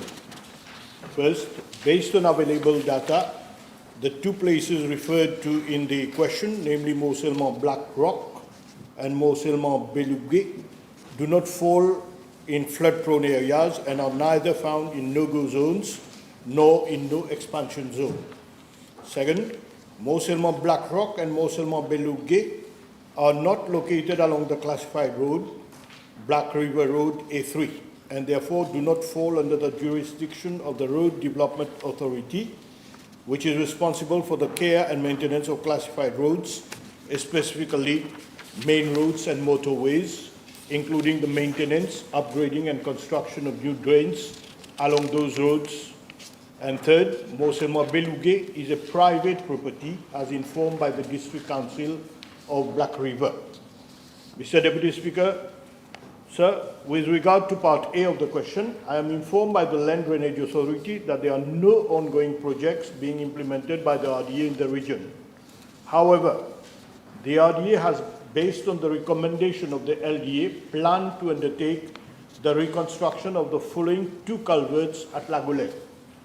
First, culvert near Lagolet Community Centre. A works order to the tune of 11,221,000 rupees and 360 and 89 cents, inclusive of VAT, has been issued on 8 April 2026. And second, culvert at Lagolet near the State Secondary School, funds have been requested for implementation of the project in financial year 2026-2027. I am also informed by the Black River District Council that it has 1 drain project in the region of Black Rock, Tamarin, near Oxenham. With regard to the construction of 2 cut-off drains, this project is still at design stage. Mr. Deputy Speaker, sir, as regard part B of the question, I am informed by the Black River District Council that the services of a consultant will be sought to conduct a survey and assess the existing drains in the whole area in a holistic manner to propose flood mitigating measures prior to seeking approval of the LDA and financial clearance for implementing the project. I am further informed by the LDA and the Black River District Council that the latter carries out regular cleaning and desilting of drains to ensure free flow of water. The cleaning and desilting of the natural drain at Moselman, Black Rock, Tamarin was undertaken last year. Regular cleaning is done as and when required. Okay. The Honourable Third Member for Porkish North and Port Island. Thank you, Mr. Deputy Speaker, sir. B584.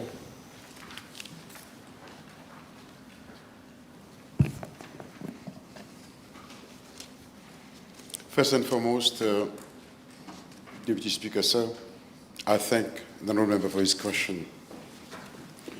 Deputy Speaker, sir, the transition towards a paperless public service constitutes a central pillar of this government's broader digital transformation initiatives aimed at agenda.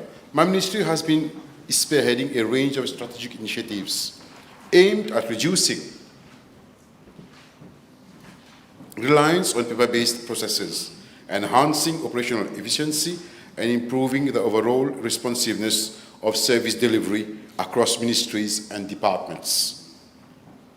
This transition is being pursued through the progressive digitalization of administrative processes, the development of integrated information systems, and the re-engineering of workflows with a view of embedding more agile, efficient, and sustainable practices across the public service. Deputy Speaker, sir, I wish to inform the House of key initiatives which have been implemented by my ministry or which are currently underway. The electronic human resource system is fully operational. It serves as a centralized digital repository for the personnel and employment records of over 57,000 public officers, and enables officers to apply for various types of leave online. The system also comprises an e-movement module, which allows officers to record the official movements electronically. My ministry has also implemented the electronic attendance system, and this has eliminated the need for attendance registers through the use of electronic time recorders, and a centralized attendance management platform. Deputy Speaker, sir, a major milestone in the digital transformation journey is the implementation of the Electronic Document Management System, the ADMS. Introduced with the support of the United Nations Development Programme and funded from the government of Japan, the system is operational. It enables the full life cycle management of documents in electronic form, from creation and processing to storage, retrieval, and archiving. The project shall be scaled up at the level of our ministry and also rolled out across the public service.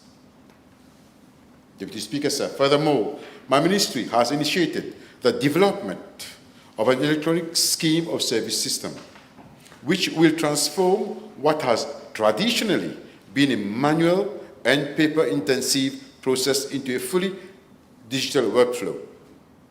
Following a successful pilot phase, the contract for the implementation of the system was awarded in November 2025. Once operational, it will enable electronic drafting, consultation, approval, and storage of schemes of service while facilitating real-time collaboration among key stakeholders. In parallel, my ministry is currently undertaking the review and digitalization of the performance management system, in line with the recommendations of the 2026 Pew Research Bureau report. This reform will transition performance appraisal processes to an integrated digital platform, enable real-time monitoring, online submission of reports, and data-driven decision-making. Deputy Speaker, sir, these initiatives are being complemented by the Public Service Reform Scheme, which provides a structured framework to modernize administrative processes and promote a more efficient, responsive, and citizen-centric public service.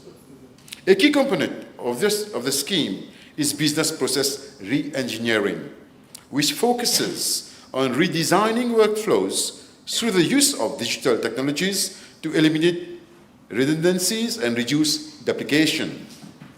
In addition, capacity building programs are being implemented to equip public officers with the necessary digital competencies to operate effectively.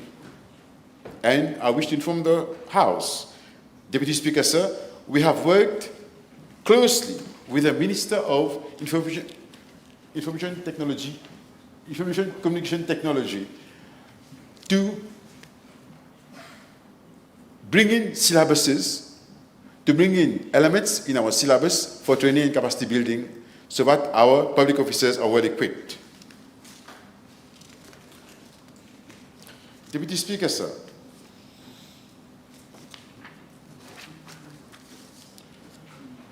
dedicated support is being provided under the scheme of the Reforms and Innovation Units as well, which was under the budget of 2025-2026, established across ministries and departments. These units serve as key drivers of change at the operational level and responsible for identifying, developing, and implementing reform initiatives, particularly those aimed at reducing reliance on paper-based processes and accelerating the adoption of digital solutions. Deputy Speaker, sir, I'm also informed by the Ministry of Environment, Solid Waste and Management and Climate Change that under the greening of the public sector initiative and pursuant to the Digital Transformation Blueprint 2025-2029, several ICT initiatives are being undertaken by public organizations and institutions to achieve the ecological transition of Mauritius to a cleaner and greener Mauritius. Deputy Speaker, sir, these measures are being implemented in a phased and coordinated manner and are already contributing to a tangible reduction in the use of hard copy documents across the public service. Thank you. The Honourable Second Member for Savannah Black River. Mr. Deputy Speaker, please, B585. I thank the Honourable Member for putting the question. Mr. Deputy Speaker, with regard to Part A of the question, I'm informed that the hog plum beetle was first detected in March 2025 in the region of Boka and since then has spread to several other regions across the island. It should be noted that the pest has been found to feed only on the leaves of Huidustea, leading to significant defoliation of affected trees. It is suspected that the hog plum beetle has entered the country through illegal importation of infested Huidustea plants. I'm further informed by the Entomology Division of the Ministry and Food and Agricultural Research Extension Service that as at April, the 30th of April 2026, a total of 765 complaints have been registered in relation to the invasion of the hog plum beetle, out of which 18 cases of mainly grown-up trees have been attended and treated with neem-based insecticide, which is considered to be safe. For the remaining complaints, advice was tendered by officers of FARE and during site visits to growers by my ministry since its detection. Mr. Deputy Speaker, furthermore, approximately 8 media interventions, including television and radio programs, as well as the publication of articles in the local press, have been carried out to inform the public about the pests and recommended control measures, which include the application of insecticides such as neem-based products. With regard to Part B of the question, actions have been initiated with the help of foreign institutions, including the Centre de coopération internationale en recherche agronomique pour le développement, CIRAD, and the Centre for Agricultural and Bioscience International, otherwise known as CABI. CABI, which has responded positively, is working closely with officers of the ministry to identify and introduce potential biological control for the management of the hog plum beetle. Once the most promising agent is identified, further studies will be conducted to determine its host range prior to any introduction in Mauritius. Now, this process is expected to be completed before the end of this year. I have also been informed that this pest has recently been detected in Philippines, and an integrated pest management program, including use of predators and application of biopesticides, have been used. My ministry is working in close collaboration with custom authorities as border entry points to reinforce and enhance control measures to effectively prevent the illegal introduction of such pests into the country. The Honourable Third Member for Guyana. Thank you. B586, please. Mr. Deputy Speaker, sir, I'm informed that since November 2024 to date, my ministry, through the Medical Board, has examined 27,308 cases of invalid basic pension applications, out of which 17,181 have been allowed, which represents 63% allowed out of the total examined cases, and 10,127 have been disallowed, which represents 37% disallowed out of the total examined cases. The reasons for applications being rejected by the Medical Board are that they do not meet the criteria set out in the present medical guidelines, and those vary from case to case. Mr. Deputy Speaker, sir, with regard to Medical Appeal Tribunal, which also falls under the medical unit of my ministry, at present, a person whose case has been disallowed by the Medical Board has the right to make an appeal to the Medical Appeal Tribunal. The Medical Appeal Tribunal is chaired by a representative of the Attorney-General's office and comprises 2 members, namely 2 specialists in relevant fields. I am informed that since November 2024 to March 2026, 7,631 cases have been assessed by the Medical Appeal Tribunal, out of which 2,923 were allowed, which represents 38.3% cases which are examined by the Medical Appeal Tribunal. I also wish to add that previously, waiting time to determine an appeal was approximately 3 to 5 months. Currently, I am informed that waiting time from the moment of application to appearing before the medical tribunal is around 1 to 2 months. Though lots remain to be done, I must say that there has been a slight improvement during the period queried by the Honourable Member. The reform on disability pension will further improve and remedy the waiting time, thus reducing the burden of our citizens. Let me once more inform the House that this government is not insensitive to the complaints of applicants of invalid basic pension. As part of the reform of disability pension, my ministry has drafted and updated medical guidelines as part 1 of phase 1 of the reform, in consultation with medical practitioners and specialists serving the Medical Board and Medical Appeal Tribunal, which has been sent to the Ministry of Health and Wellness for validation. The phase 1 of the reform, through the updated medical guidelines, will introduce functional criteria for a more fair and efficient determination of disability limitations of the different pathologies, as well as introduce new inclusive living allowances for those having a disability estimated in between 40% to 59%.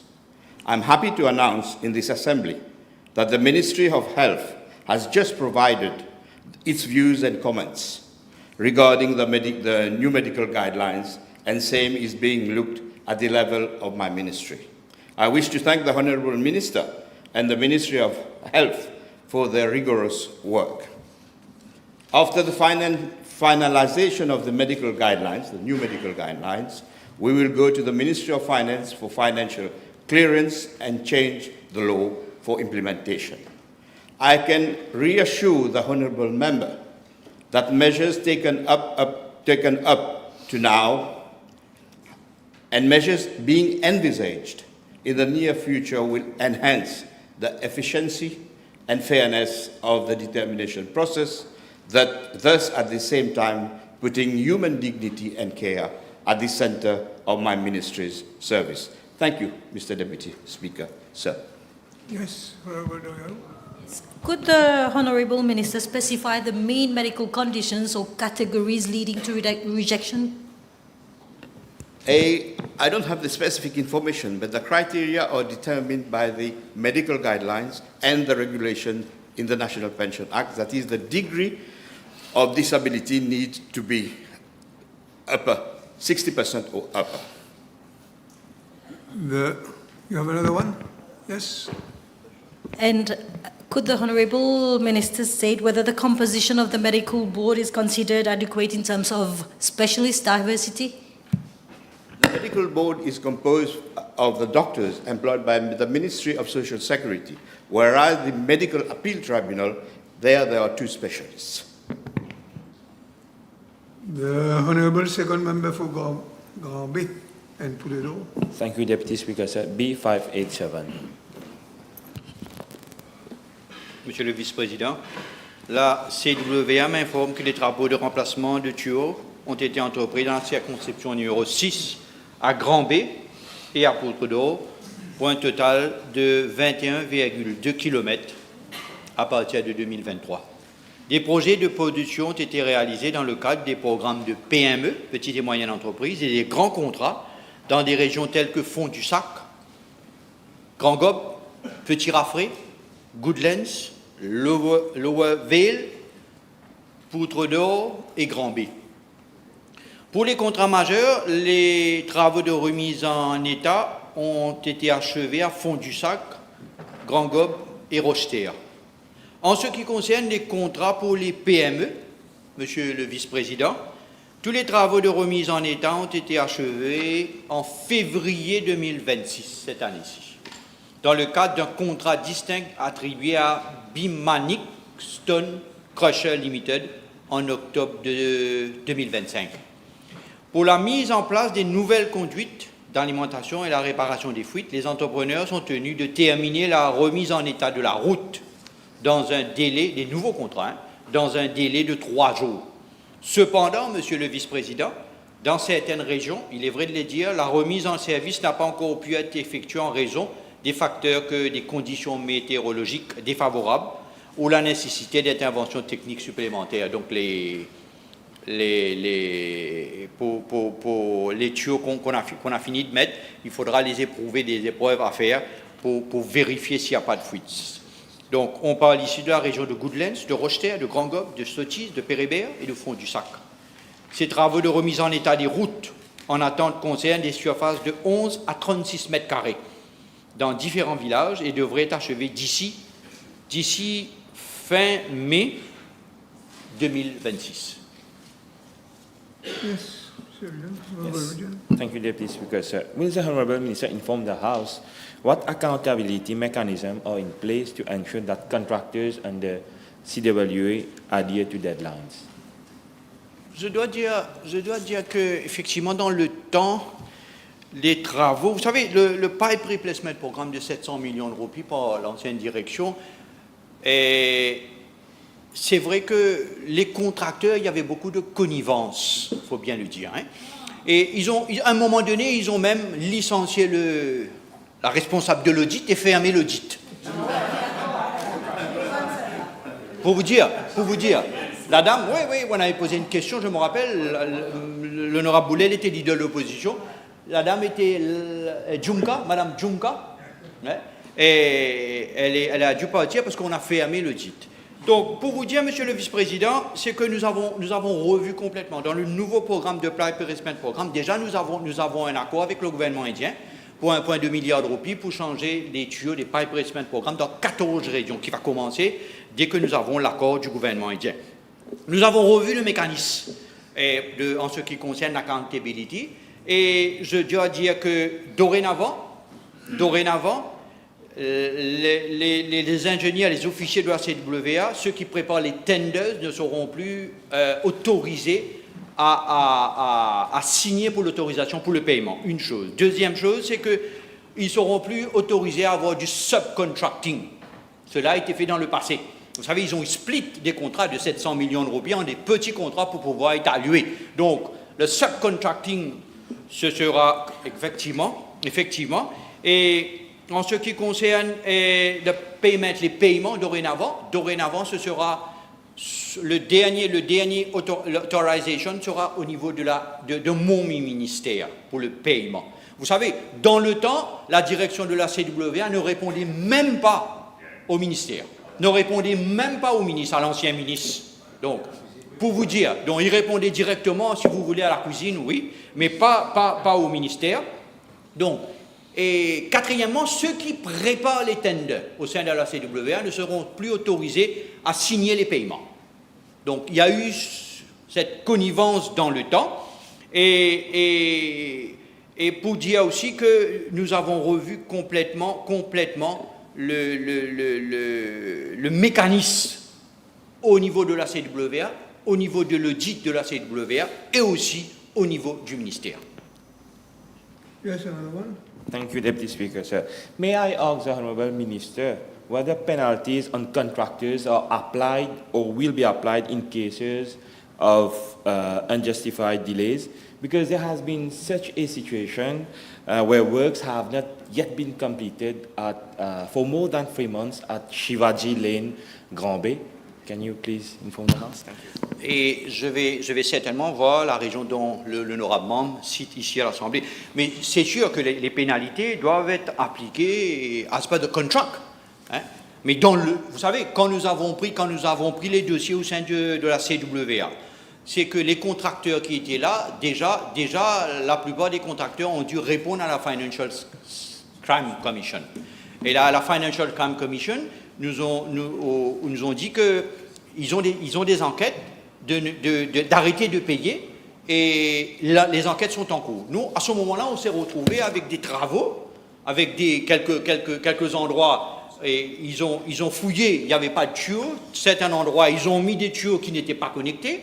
D'autres endroits, ils ont mis des tuyaux qui ont été connectés, mais ils n'ont pas refait l'asphalte. Donc, on s'est retrouvés un peu partout à l'île Maurice, dans des endroits, chez mon ami l'honorable Bagwan à Coromandel. Donc, on s'est retrouvés avec des contracteurs, des dizaines de contracteurs qui ont encaissé des millions et des millions de roupies dans le temps, mais qui n'ont pas terminé le travail.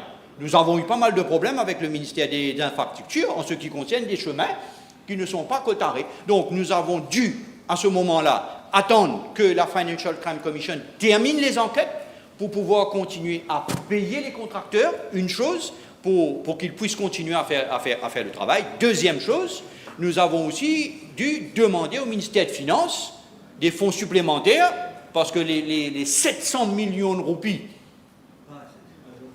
c'est complètement évaporé. Et le travail n'a pas été fait.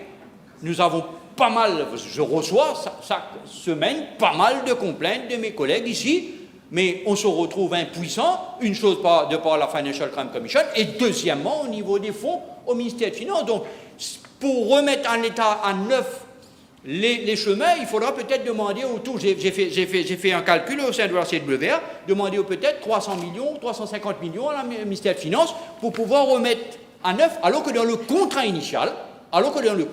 initial, c'était prévu dans les 700 millions, la poche des tuyaux, fouiller la poche des tuyaux et asphaltage. Alors que vous avez remarqué, les tuyaux sont posés un peu partout sur le chemin, à Rivière-Noire, Ficanflac ou à Montchoisy. Okay, dans le projet, c'était, vous voyez, donc c'est...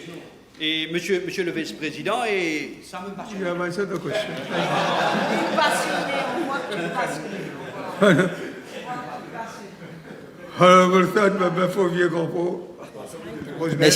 Merci, monsieur le vice-président. Question 5 ou 8, s'il vous plaît.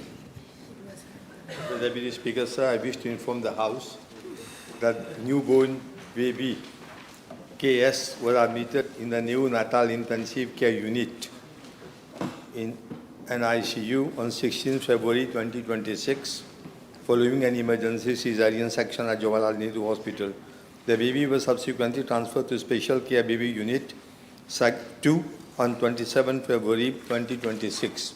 I'm informed that on 18th of March 2026, the baby was transferred from Special Care Baby Unit 2 to Special Care Baby Unit 1, Ward 1.5 Nursery. On 14th April 2026, the baby being stabilized was able to feed normally and was discharged by the pediatrician. Mr. Deputy Speaker, sir, I am further informed that an official complaint was received by the Regional Health Director of Jawaharlal Nehru Hospital on 12 March 2026. According to the complainant, that the father of the newborn KS, few ants were noticed on the side of the incubator and one ant was crawling directly on the newborn babe. Following the complaint dated 12 March 2026, an internal inquiry was carried out and the nursing staff informed that the incubator is daily cleansed and at no moment ants were found in any incubator. Mr. Deputy Speaker, sir, on 18th April 2026, another complaint was received from the father of the newborn KS regarding the previous observation of ants in NICU as well as expired medication provided to the newborn babe. According to the complainant, at the time of discharge, that is on 14th April 2026, a colic drops was provided by the hospital staff with expiry date 11 April 2026. The complainant therefore requested that a full and independent investigation be carried out in the matter. At the time of discharge, the patient was already in possession of the colic H drop used earlier in the NICU, and as such, a new one was not dispensed. An investigation is being carried out as to why the expired colic aid was not retained by the staff and the same drug prescribed expiring in July 2026 was not handed over by the relatives. Following receipt of the complaint, the matter was referred to the Infection Prevention Control Coordinator. On 30th April 2026, the IPC coordinator contacted the IPC registered medical officer as well as acting ward manager of NICU at Jawaharlal Nehru Hospital. According to the NICU staff, no ant or insect were observed in the incubators. As regards the complaint pertaining to expired colic drops, I am informed that the neonatal ICU had intended colic drops on 15th of March 2026 for baby KS for a treatment duration of 1 week, and that one flask of colic drops was accordingly dispensed to the ward. Expiry date of this batch was 11th April 2026. Subsequently, a new batch of colic drops with an expiry date of 7 July 2026 was used in the SCBU. I am informed that no issue was raised at the level of NICU at Jawaharlal Nehru Hospital in relation to hygiene conditions within the unit during a period under reference. It is also to be noted that strict observance of infection prevention and control protocols is permanently enforced in the NICU department. In addition, no case of multi-drug resistant organisms were reported during the months of February, March, and April 2026. The NICU performance score under the MO Bianet application stands at 88%, which is a good score. I am further informed that a system of regular monitoring of expiry dates is in place within the pharmacy to ensure that new expired medication is dispensed to patients. As an additional measure to further strengthen oversight, instructions have been issued for pharmacists to carry out regular inspections of hospital wards to verify the absence of expired medication.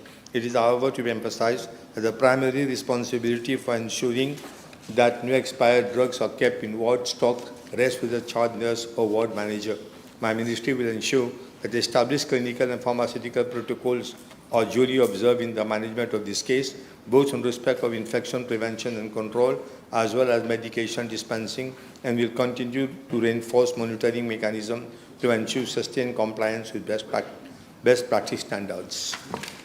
Yes, Honourable Members. Speaker, of course, I welcome the investigation announced by the Honourable Minister.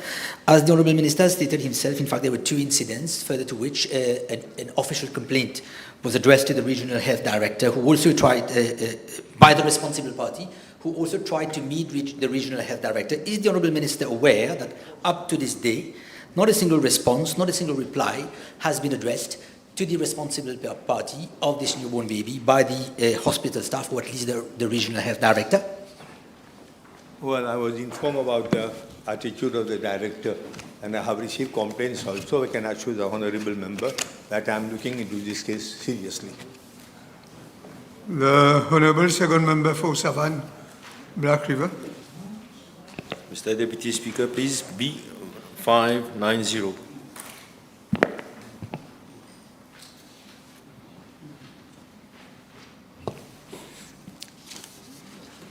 Mr. Deputy Speaker, sir, at the outset, let me make it clear that application for building and land use permits, commonly known as BLUPs, are processed under the Local Government Act 2011, through the NELS, that is, National E-Licensing System. Under the present system, certain clearance from public utilities, namely the CB, CWA, and WMA, are already integrated in NELS and are subject to prescribed timeframes. Where an application is complete and only such clearances are required, the matter may be determined within the statutory period.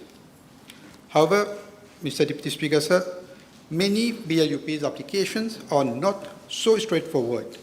Depending on the nature, scale, and location of the proposed development, the local authority may have to seek the views or clearances of other competent authorities, such as the Road Development Authority, the Land Drainage Authority, the Traffic Management and Road Safety Unit, and the Forestry Service, the Ministry of Environment, Solid Waste Management and Climate Change, the Ministry of Health, or the Ministry of Agro-Industry, among others.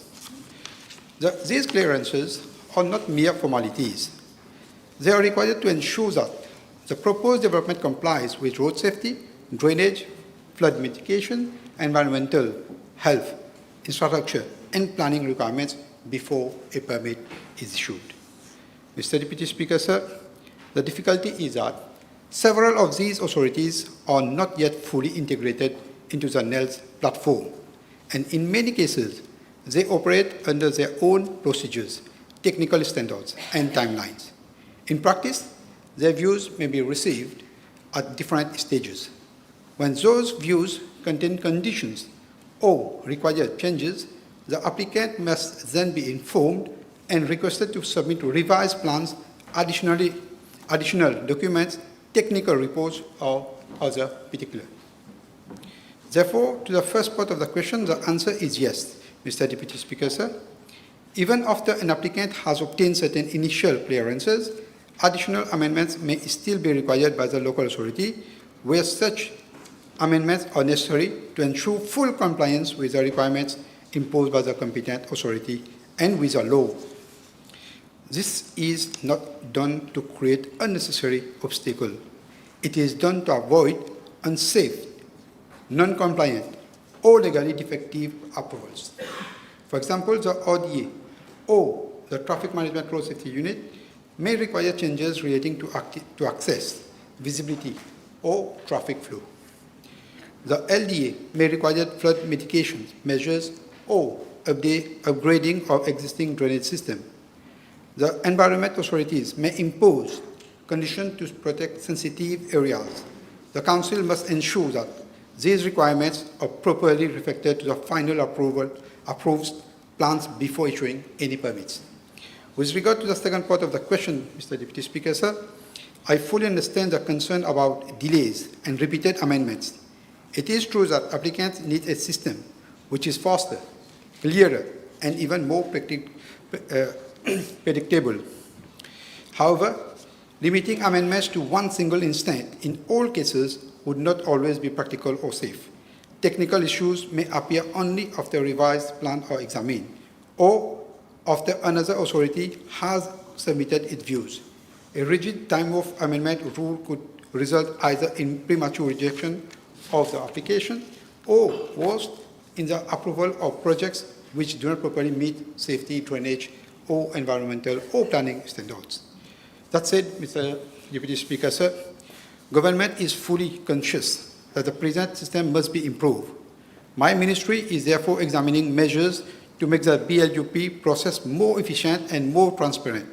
These include the integration of all major clearance authorities into NELS, the introduction of clearer statutory response timelines for relevant authorities, better inter-agency coordination, real-time tracking of referral and responses, and where possible, the issuing of one consolidated list of amendments to applicants to reduce unnecessary back and forth.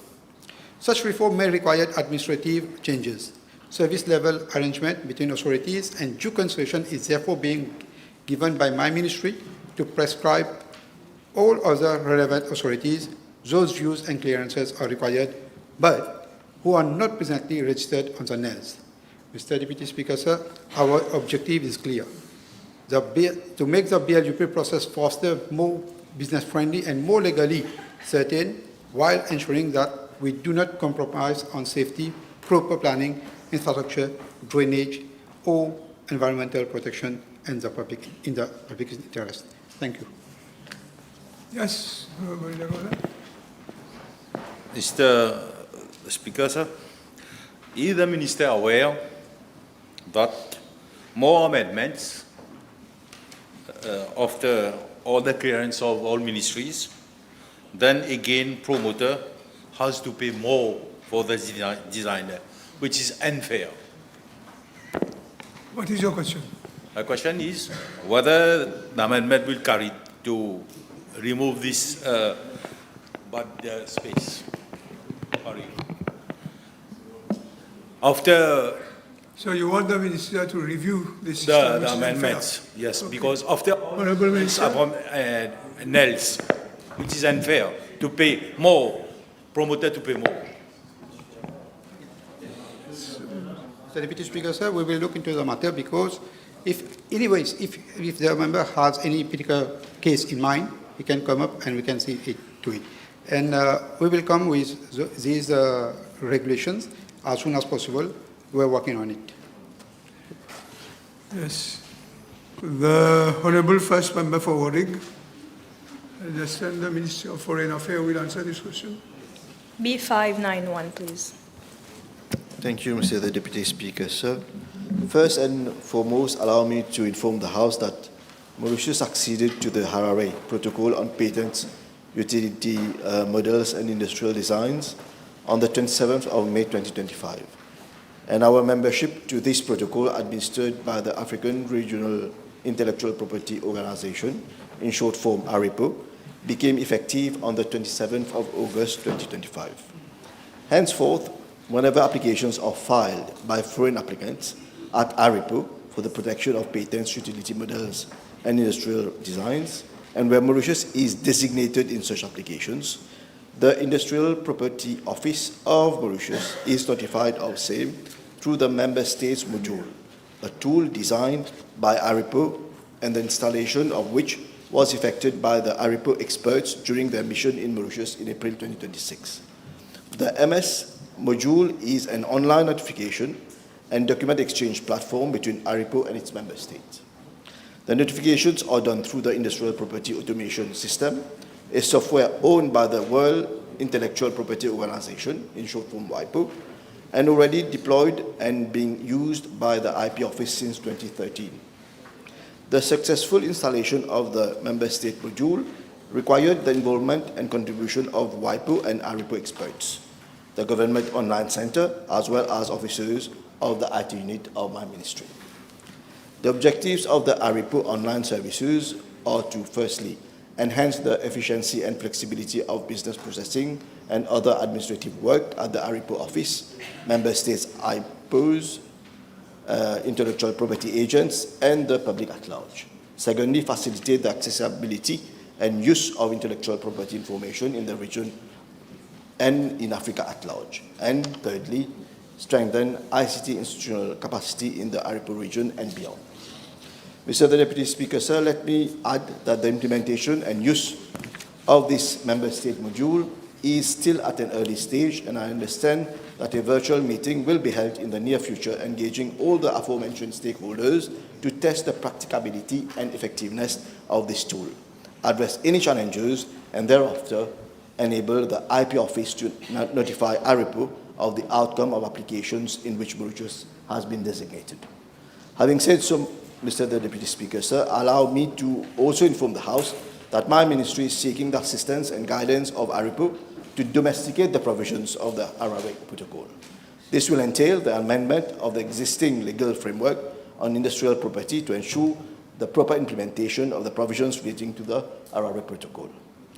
Mr. the Deputy Speaker, sir, with regards to Part A of the question, that is the number of applications received, according to the quarterly reports received from ARIPO for the periods 1st of October 2025 to 31st of December 2025 and 1st of January 2026 to 31st of March 2026, Mauritius has been designated in 6 patent applications which are still under process, 14 industrial design applications, 5 of which have been registered, and 1 utility model application which is still under process. With regard to part B of the question, I wish to inform the House that ARIPO, in collaboration with my ministry, organized an online sensitization workshop at Coda Arts Center on the 21st of April 2026. The objective of the workshop was to enhance the uptake of the e-filing services offered by ARIPO with a view to facilitating online filing of IP titles, payment of fees, and online tracking applications. This workshop targeted IP agents and attorneys and other potential users of the ARIPO system. The ARIPO mission conducted capacity building sessions for the benefit of the technical staff of the IP office on the deployment and use of the member state module on the second day of the mission, and had a working session with some IP agents on the third day of the mission. Thank you. The Honourable Third Member for Portrait Hills, Mount Island. B592. Thank you.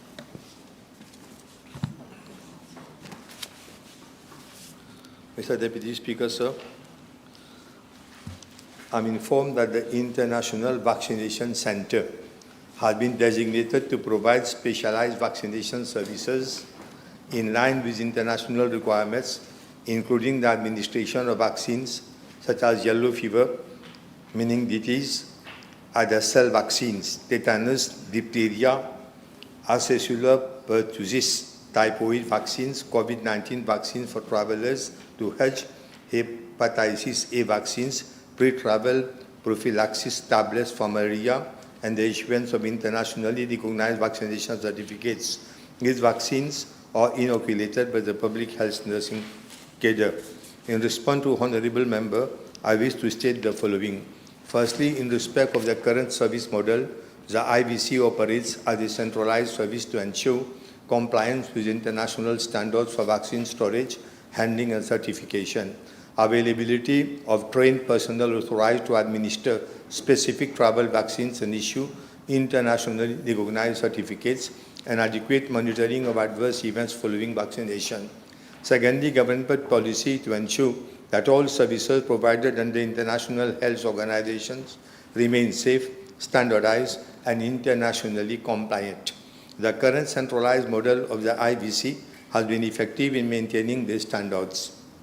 While decentralization improves geographical access, it must be clinically justified and economically viable. Unlike routine immunization services, travel-related vaccines are low in volume and irregular in demand, especially with multi-dose vials. There is high risk of wastage if turnout is low. Involve high-cost vaccines with short shelf life. There is cold chain requirements such as yellow fever vaccine, which requires strict temperature control 2 to 8 degrees centigrade. It requires strict certification protocols under international regulations. There is human resource limitation, that is need for specifically trained staff, for example, public health, nursing officers and community physicians, and will necessitate additional infrastructure. Mr. Deputy Speaker, sir, in this context, indiscriminate decentralization would result in underutilization of resources and potential wastage, similar to challenges already observed in certain decentralized specialized services. As such, the International Vaccination Center will remain the designated authority for specialized vaccines and certification.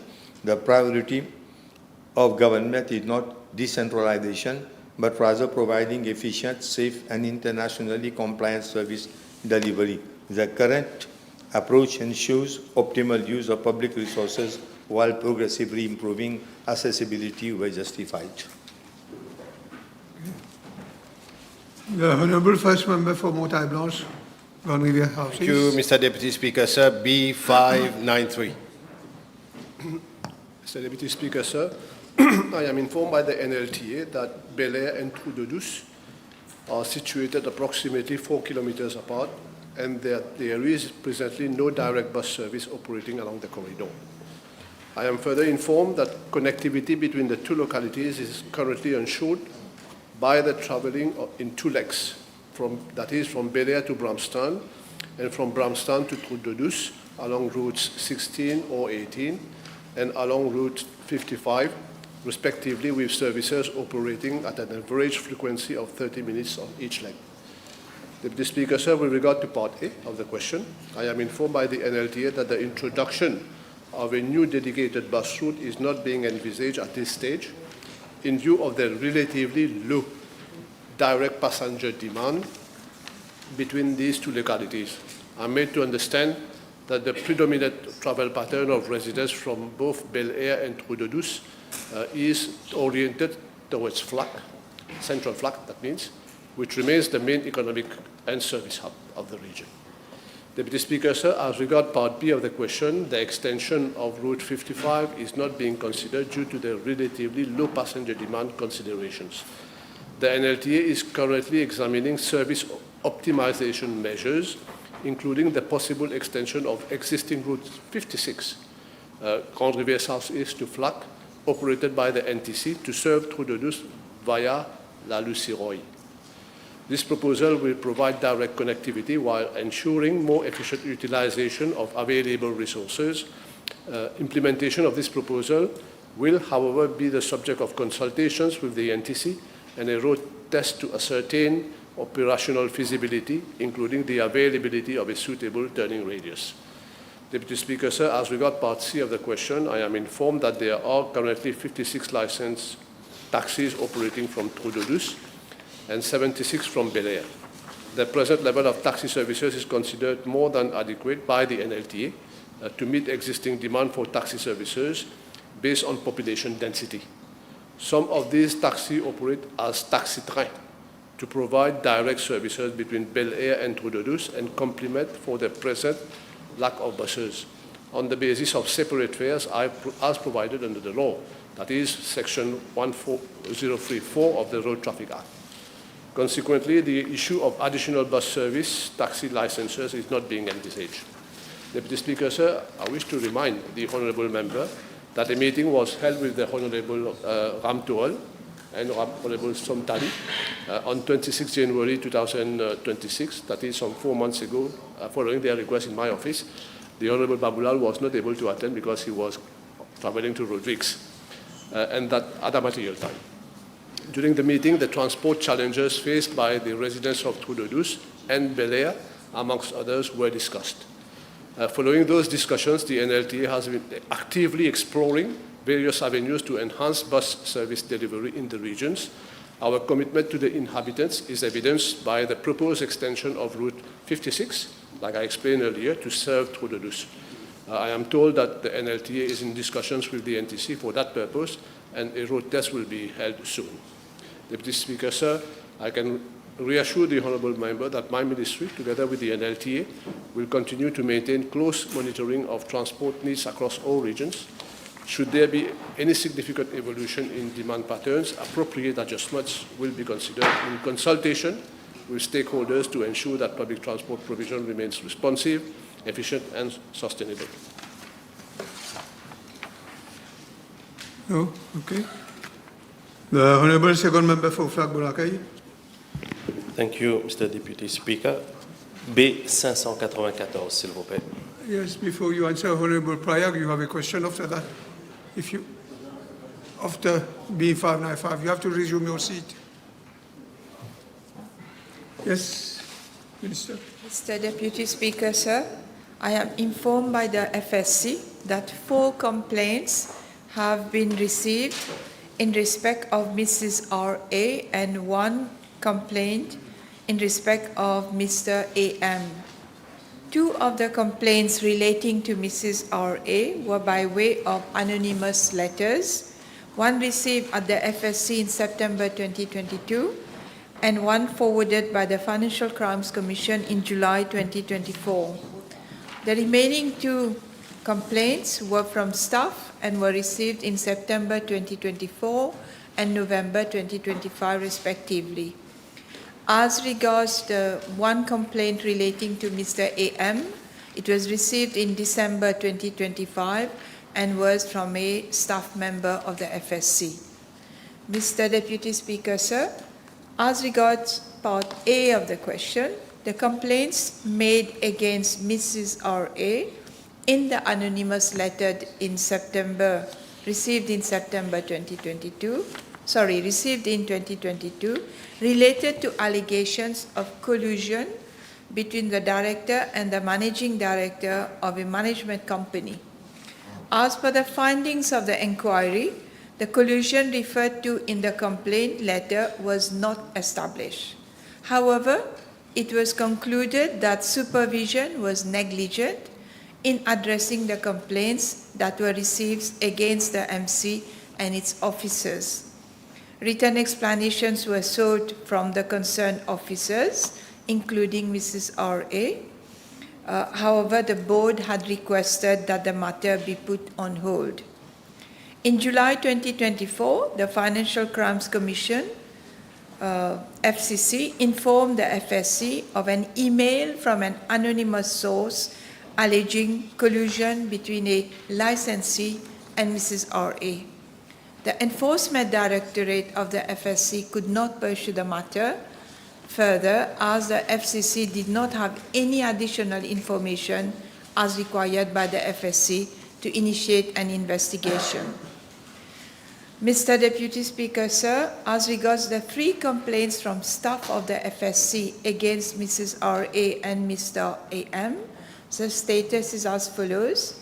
One of the complaints against Mrs. R.A. is expected to be resolved with the organizational review that the FSC is currently undertaking, and as regards the 2 other complaints, the respective internal inquiries initiated by the FSC are still ongoing.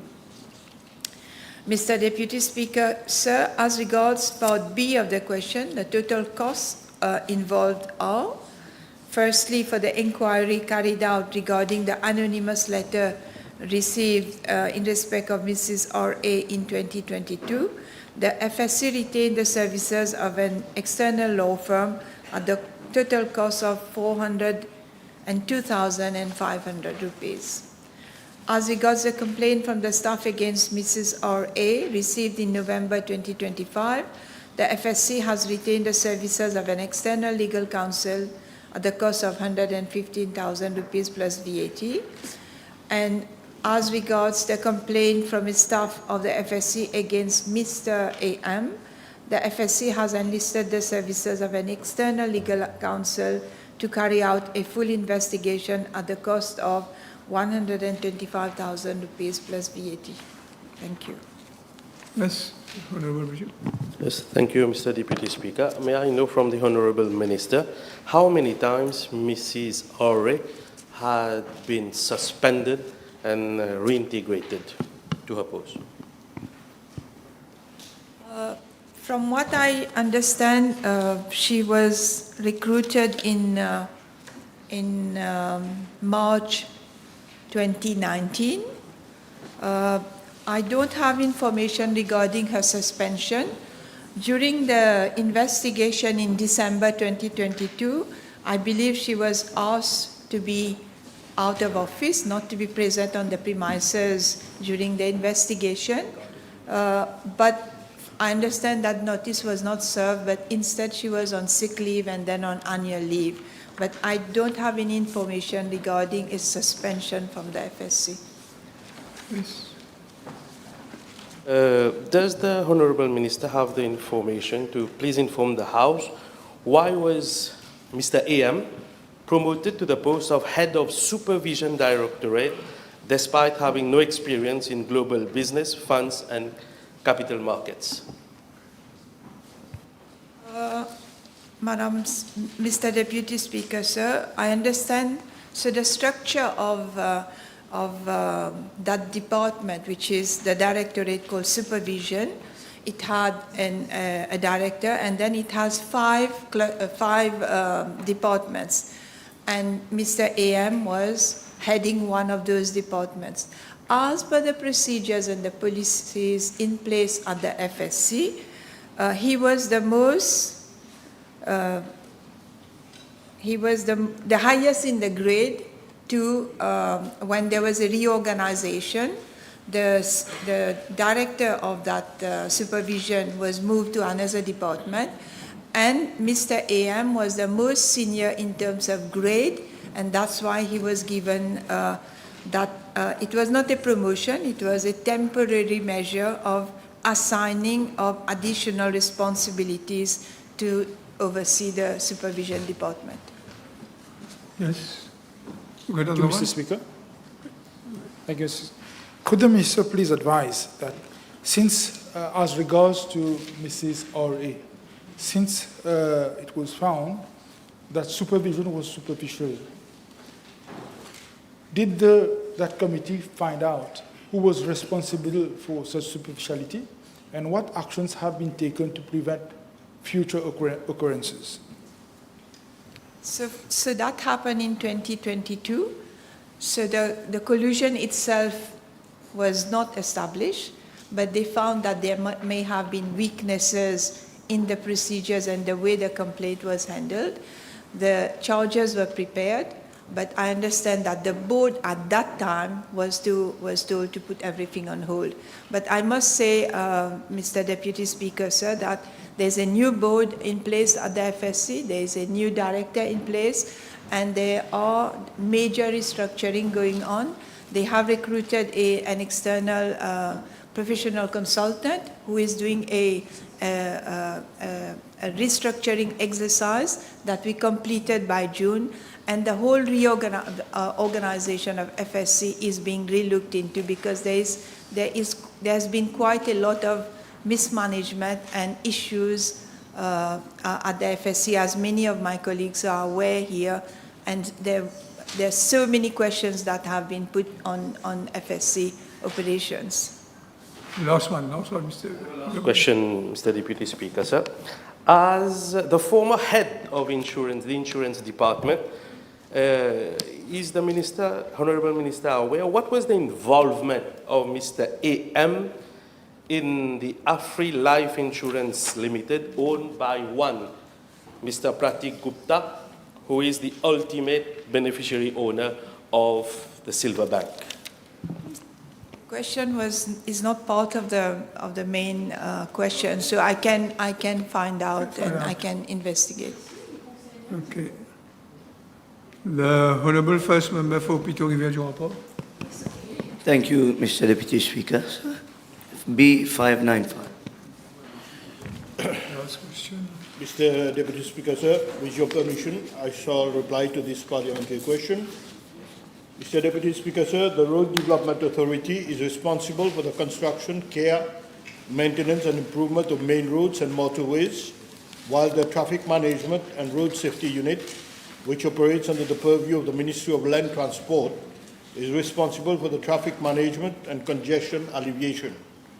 Mr. Deputy Speaker, sir, the construction of the Terre Rouge Verdun Trianon Link Road, now known as Motorway M3, was completed in December 2013 and was implemented following a feasibility study having as main objectives to reduce congestion on motorways M1 and M2 and improve travel time and connectivity between the north and the center of the island. The project also contributes to boost economic development, enhance road network resilience by providing an alternate route and creating new development opportunities. Mr. Deputy Speaker, sir, I'm informed by the TMSU that prior to the construction and opening of the motorway M3, the main route for vehicles traveling between the southern and northern parts of the island was through Port Louis via motorways M1 and M2. A study carried out by the TMSU in 2011 indicated that through traffic accounted for approximately 30% of total traffic converging daily towards Port Louis, thereby contributing significantly to congestion along these corridors. Mr. Deputy Speaker, sir, I'm also informed by the TRMSU that no specific post-implementation study has been carried out in the subsequent years following the commissioning of the project to assess its effectiveness. However, once it opened to traffic, the motorway M3 provided an alternative route for through traffic, thereby reducing dependence on Port Louis as a transit point. Observations at the time indicated an immediate improvement in traffic flow along motorways M1, M2.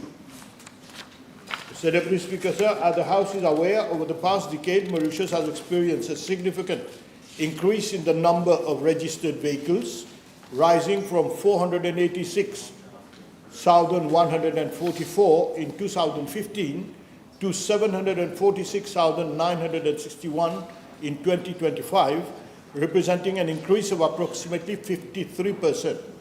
This has resulted in increased traffic volumes across the road network and has contributed to worsening congestion along motorways M1 and M2 towards Port Louis. According to traffic counts carried out in 2025 by the TRMSU, approximately 4,300 vehicles per hour travel towards Port Louis from the south via motorway M1 during peak hours, while approximately 3,600 vehicles travel from the north via motorway M2 per hour. The most recent traffic count along the motorway M3 was carried out in 2018 by the TMSU. Adjusting for the increase in traffic over the years, it is estimated that approximately 3,100 vehicles travel towards Eben from the north at the Côte d'Or roundabout during peak hours, 7:45 a.m. to 9:30 a.m., while approximately 2,500 vehicles travel in the opposite direction. In the absence of the M3, this traffic would otherwise have passed through Port Louis via motorways M1 and M2, further aggravating congestion on these corridors. Mr. Deputy Speaker, sir, in addition to the construction of motorway M3 as an alternate route with a view to addressing congestion, the RDA has completed several projects along motorways M1 and M2 to further improve the level of service of its road network. Grade separated junctions and flyovers have been implemented at Koda, Kédé, Terre Rouge, and La Visie. A third lane has also been added on motorway M1 between Terre Rouge and Rochebois. Further traffic modeling exercises are being carried out at Mapu and La Bourdonnais roundabout for future interventions. Mr. Deputy Speaker, sir, the RDA further intends to facilitate access to motorway M3 through the construction of slip lanes at Côte d'Or and Ripaille roundabouts. These slip lanes will allow road users to gain access to the motorway in less time and contribute to an overall improvement in the traffic fluidity along the corridor and connecting roads. Mr. Deputy Speaker, sir, moreover, government intends to proceed with the implementation of the Ring Road Phase 2 project, which is expected to significantly alleviate traffic congestion in and around Port Louis and act as an alternate route for road users who do not need to pass through the city centre. This new strategic link will help redistribute traffic currently using the M1 motorway and key junctions within Port Louis, thereby reducing pressure on heavily congested corridors during peak hours. It will also improve connectivity between existing roads and hence the overall resilience and efficiency of the national road network. Besides, government will implement a flyover project at Kanfouko to render the traffic more fluid. Mr. Deputy Speaker, sir, in the meantime, I'm requesting the RDA to carry out a joint survey with the police and the TMSU, including a fresh traffic count to determine immediate measures to alleviate the traffic situation along motorway M4. Time is over. The honourable members, the table has been advised that the following PQs have been withdrawn.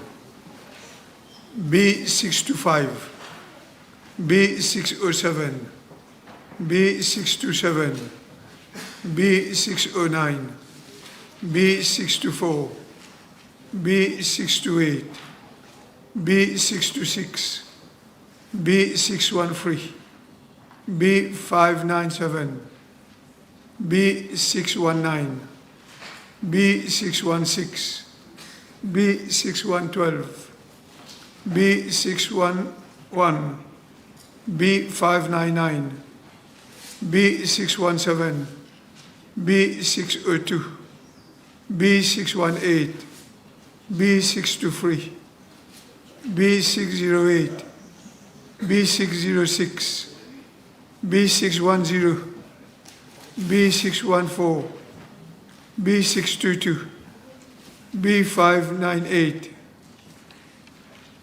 B596,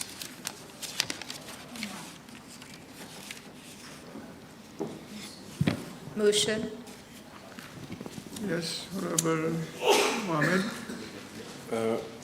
Mr. Deputy Speaker, sir, I move that all business on today's order paper be exempted from the provisions of paragraph 2 of Standing Order 10. Seconded. Yes. The question is that all the business on today's order paper be exempted from the provisions of paragraph 2 of Standing Order 10. Those in favor say aye. Those against say no. The ayes have it. Statement by Ministers, non-public bill, second reading. Honourable Minister for Tertiary Education, Science and Research, Dr. Shukla. Mr. Deputy Speaker, sir, I rise in full support of this bill.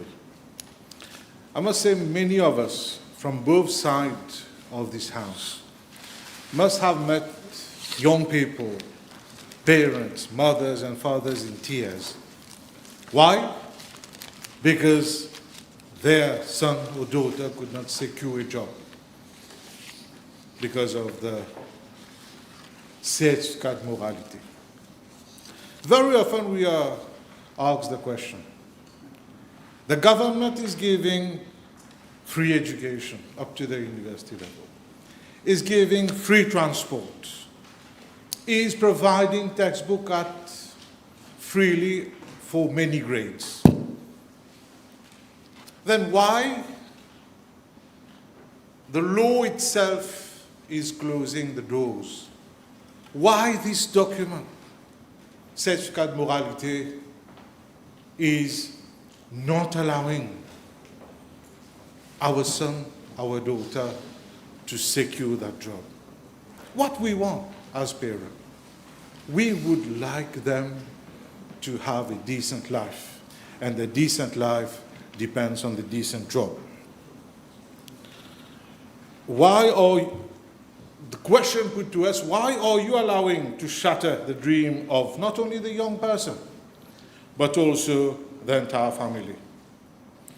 Pourquoi ce document administratif est en train de condamner l'avenir de ce jeune, même avant qu'il soit écrit? Mr. Deputy Speaker, sir, we cannot tell someone, study hard, work hard, train hard, dream big, and then allow the law to keep opportunities out of reach. We cannot say, build your future, but we will continue to judge you by your past. Contrairement à l'ancien régime, qui n'a pas jugé bon de revoir ce dispositif, nous ne restons pas les bras croisés. Mr. Deputy Speaker, sir, that's why today I want to speak beyond this chamber. I want to speak to every student. I want to speak to every parent. I want to speak to every mother and father who want one thing above all else for their child, a fair chance in life. I want to tell them that this bill is not only about certificate. It is about justice. It is about fairness. It is about opportunity. It is about hope, and above all, about second chances. Mr. Deputy Speaker, sir, the current Act does one thing good. It protects the public. But it does one thing in a very undesirable way. It traps too many people in the past for too long. This bill changes that by raising the fine threshold and reducing the waiting period for several offences. Thus, it ensures that the minor offences do not continue to haunt the individuals for long. This is a major reform. Mr. Deputy Speaker, sir, it rests on a simple idea. Law must make the difference between danger and reform. It must distinguish between serious crime and lesser offending. It must distinguish between someone who remains a risk and someone who has changed.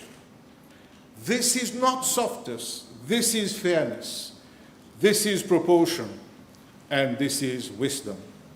Mr. Deputy Speaker, sir, now let me say something very clearly to the country.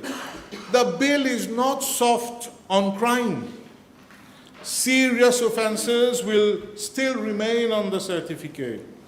Grave wrongdoing remain visible because the public must be protected. So this bill does not weaken protection. It keeps protection strong. Mr. Deputy Speaker, sir, I'm really impressed by the balance in this bill. It is firm where firmness is required. It is fair where fairness is required. It is protective of society, but not blind to rehabilitation. It is serious about crime, but also serious about human dignity. That's why I would like to thank the Honourable Prime Minister and the Honourable Attorney-General for this bill. Mr. Deputy Speaker, sir, this bill says something very clearly. The person who made a lesser mistake, paid the price, rebuilt their life, and respects the law, then the state should not continue punishing them forever. That matters in real life. It matters to the young person trying to get a first job. It matters to the parent who wants to see a child stand tall again. It matters to the family who wants to move from worry to stability. And that is why, as the Minister of Tertiary Education, Science and Research, I feel strongly about this bill. Mr. Deputy Speaker, sir, I want to speak directly now to every young person who may have stumbled, learned, matured, and changed. Your life is not over. Your future matters. And to every parent, your child must not be defined by one bad moment. It is a fact that parents believe children can grow. Parents believe children can learn. They can correct themselves. They can come back stronger. This bill honors that belief.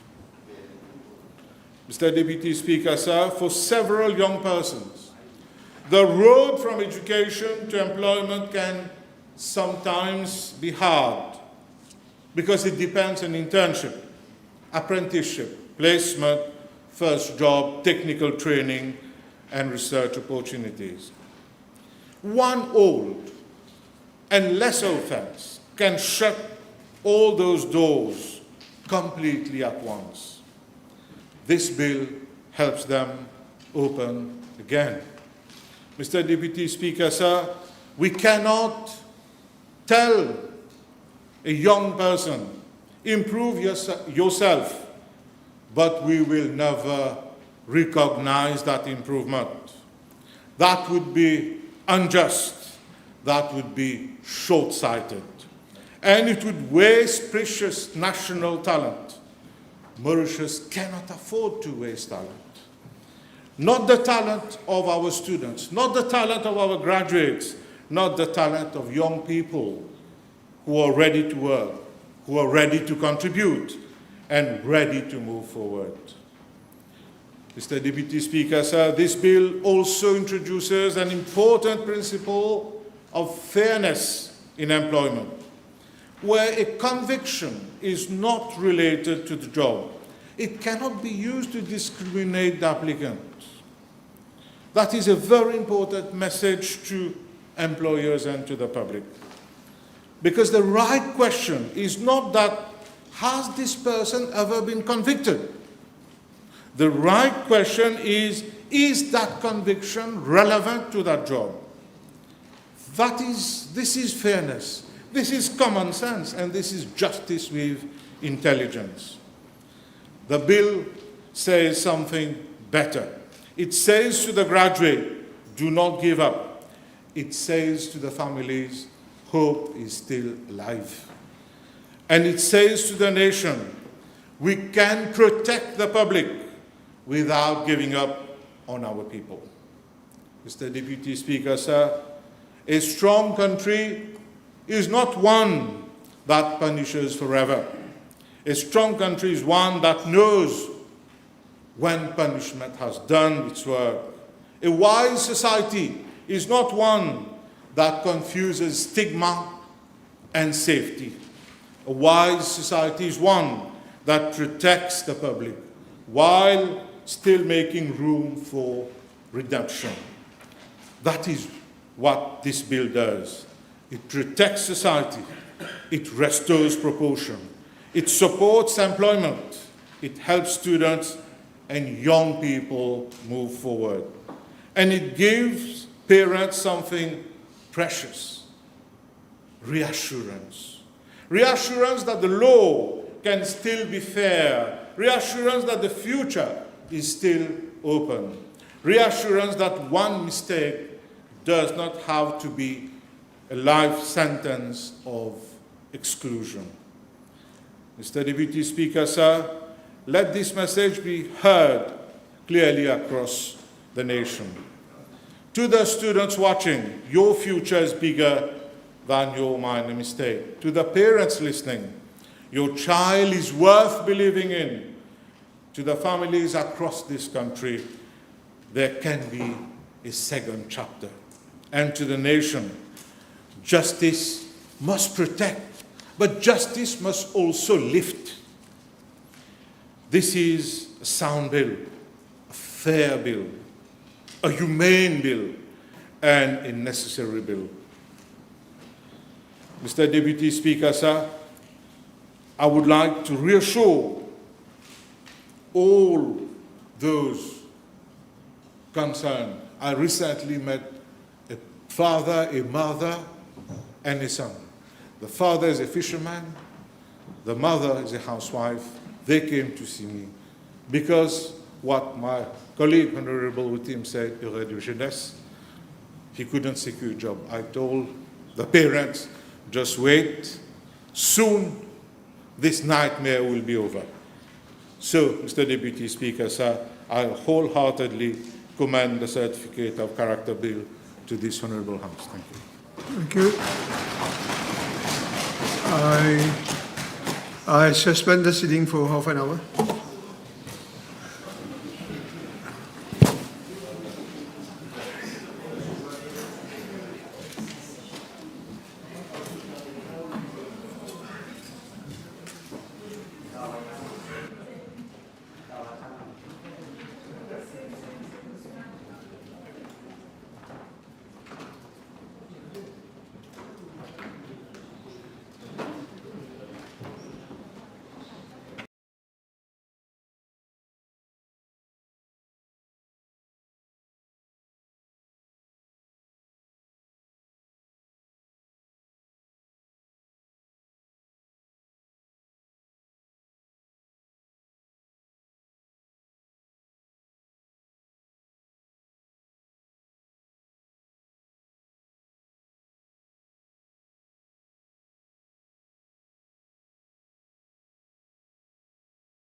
Yes, Honourable Minister of Gender. It's your turn. Merci, Madame la Présidente. Madame la Présidente, the Certificate of Character Amendment Bill est un projet de loi qui va changer des vies. Des changements concrets que les Mauriciennes et les Mauriciens vont ressentir dans leur vie, dans leur recherche d'emploi. Des milliers de personnes attendent ce moment depuis trop longtemps. Madame la Présidente, quelque part à Maurice aujourd'hui, une personne s'est rendue à un entretien d'embauche. Elle était préparée, elle était qualifiée, elle était prête, mais elle n'a pas obtenu le poste.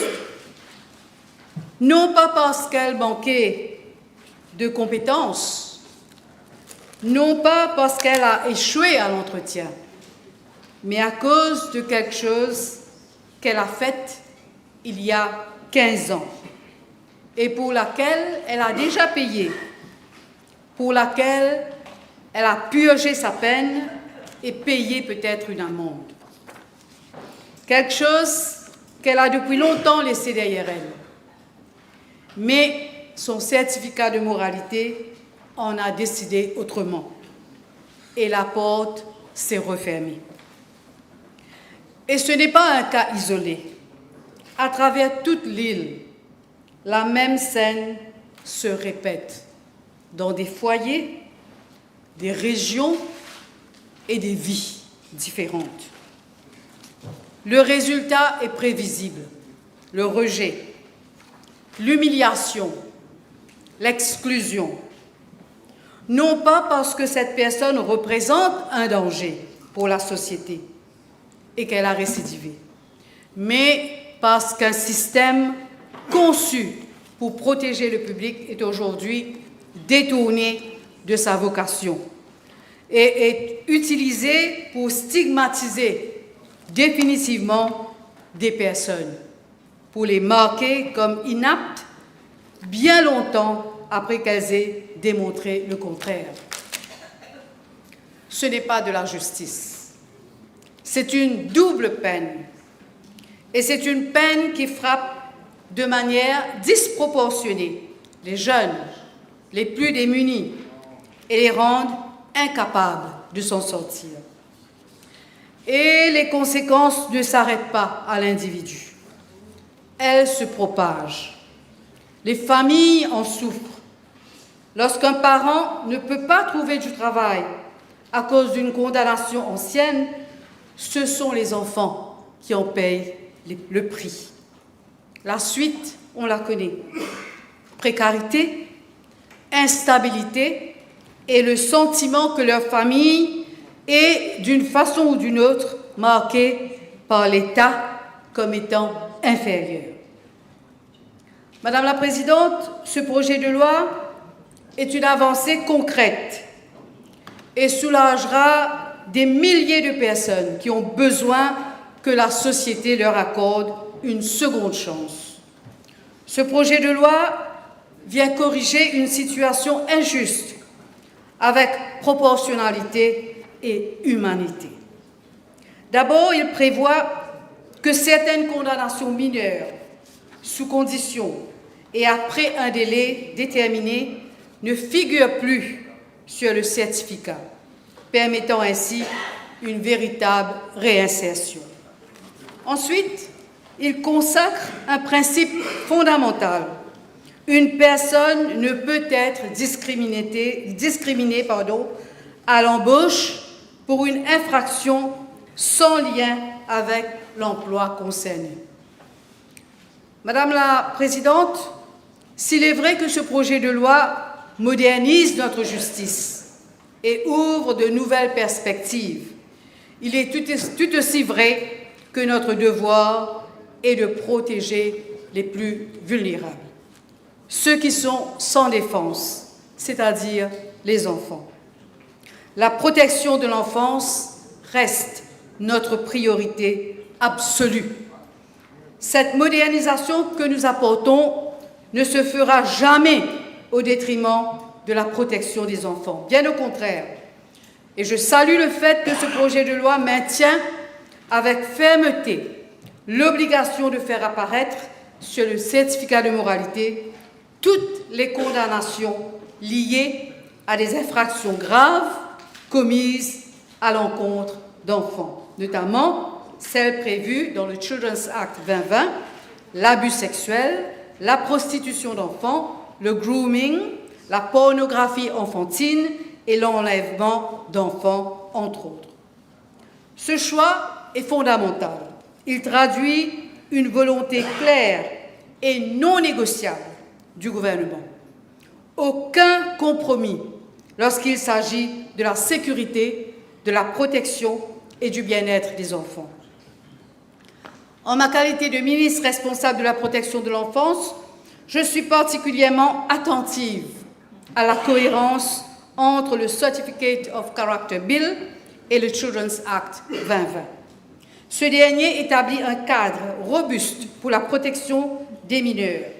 Le texte présenté par l'Attorney-General vient renforcer ce cadre en s'assurant que les informations pertinentes demeurent accessibles chaque fois que la sécurité d'un enfant est en jeu. Madame la Présidente, nous ouvrons une porte, certes, mais nous ne baissons pas la garde.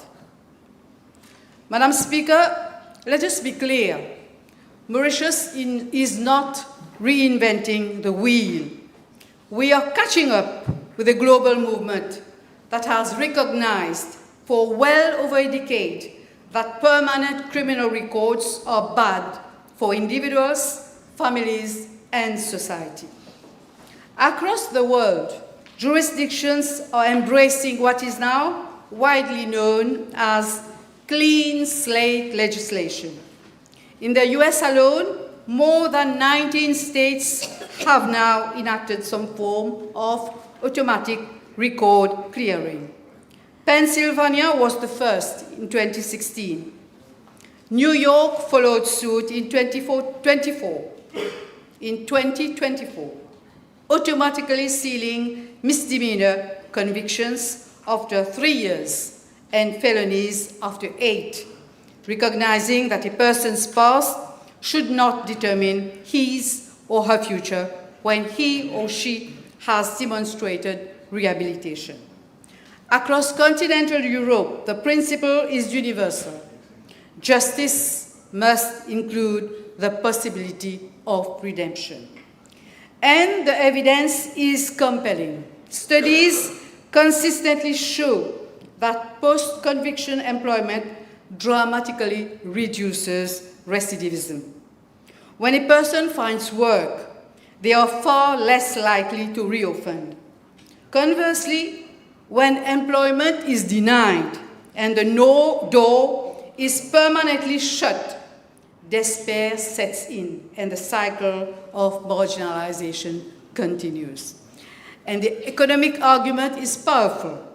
Cost-benefit analysis indicates that clearing criminal records produce net benefits for society through increased tax revenues, reduced dependence on social assistance, and lower costs to the criminal justice system. In a small island economy like Mauritius, every working adult matters. Every excluded citizen is a cost to all of us. Madam Speaker, as the Minister responsible for family welfare, I want one and all to understand that the damage done by an uncleared criminal record is never confined to one person. When a parent cannot find a stable job, children grow up in financial precarity. When a young person is repeatedly rejected by the job market, the risk of radicalization, substance abuse, and further offending arises. When families are trapped in poverty, by the administrative stigma of an old conviction, the entire family unit is destabilized. These are the families that have recourse to our services, to our family support services. These are the stories our social workers hear every week.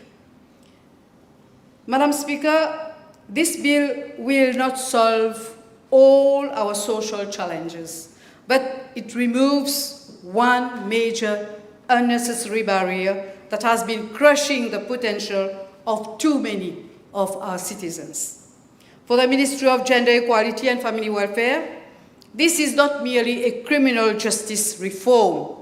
It is a family welfare reform, a social cohesion reform. My thoughts goes to those young persons who have had an issue with the justice system, who have served their time and rebuilt their lives, but who keep on being excluded from the formal economy. Their families depend on their ability to find a decent job. This bill gives them that opportunity. Madam Speaker, we believe in second chances and in the capacity of human beings to change. We believe that justice must be proportionate and that a society which permanently excludes its own citizens from economic life is a society that is failing itself. Madame la Présidente, ce projet de loi est mesuré et responsable. Il n'efface pas les condamnations graves, ne diminue pas les droits des victimes et n'ouvre pas la porte à l'impunité. Ce qu'il fait avec discernement, c'est reconnaître que pour les infractions mineures, après qu'un délai suffisant se soit écoulé et que la réhabilitation ait été démontrée, l'État doit permettre aux gens d'avancer. Nous sommes une petite société. Nous ne pouvons pas nous permettre de mettre définitivement de côté le potentiel humain et nous permettre le coût social de l'exclusion. Et nous ne pouvons pas, en toute conscience, continuer à maintenir un système qui punit les gens, non pas pour ce qu'ils sont aujourd'hui, mais pour ce qu'ils étaient il y a des années. Je vous remercie. Merci. Honourable Soubron. Yes. Madam Speaker, this House is debating a critical piece of legislation. What we are debating today is deeply rooted within our own harsh history. This bill aims at transcending the contradiction of the inherently inhuman history of our own society, a history of class exploitation, class bias, class prejudices, and control. Today, we are heading towards a significant rehabilitation of all those from the lower class who have been victims of humiliations, prejudices, harassment, just because they were part of the working class and the poor layer of our society. How many of them have been denied an employment promotion just because they could not produce this piece of paper, which were asked by the employer class? How many of them have been compelled to endure hardships just because they could not have this piece of paper or have convictions for which they already paid for, dated back several years ago, written on this famous piece of paper? Madam Speaker, given that many honourable members articulately address the social reintegration dimension of the bill, for not convicting a second time somebody who has been duly and legally paid for his sentence, I fully align myself to their views. For my part, I will contribute to the debate by highlighting the historical and class dimension of the issues being raised and addressed by this bill. Madam Speaker, Many eminent historians consider the practice of requiring documents like a certificate of character, formerly the certificate of morality, to be a legacy of our colonial control systems, which directly followed the abolition of slavery in Mauritius. While it is true that the modern certificate is a standard legal document, its historical roots in Mauritius are undeniably tied to the transition from slavery system to indentured labor and colonial legacy. During the slavery era, enslaved people were physically tagged or were subjected to various forms of identifications to maintain control and enforce property rights of slave owners. If they were found outside their boundaries, they could be arrested, punished, or executed for marronage. Underwater archaeology near shipwrecks such as Le Courrier, wrecked in 1821, has yielded metal identification tags used during the slavery era. After slavery was abolished in 1835, the colonial government introduced vagrancy laws to ensure a steady supply of cheap labor for sugar estates. These laws criminalizes idleness and introduced the famous rogue and vagabond charge. If a formerly enslaved person or indentured laborer could not prove they were under a valid labor contract or outside their zone, they were arrested and as vagrants. To avoid arrest and secure employment, workers had to provide proof of their good conduct or morality to the new employers. This is the ancestral origin of the certificate of morality. This is what evolved into an administrative practice where the police or the director of public prosecutions verified that a person had not been a maroon or a vagrant. The Truth and Justice Commission argues that these requirements stem from the logic of surveillance, the afterlife of slavery, used to maintain a disciplined and moral workforce in a society where labor was once forced. Let me refer to a few of our eminent historians. For Dr. Vijaya Tilok, I quote, "Every economic system aims to find cheap and disciplined labor. Thus, the concepts of marronage during slavery and vagrancy during indenture both sought to control the movement of slaves and indentured laborers."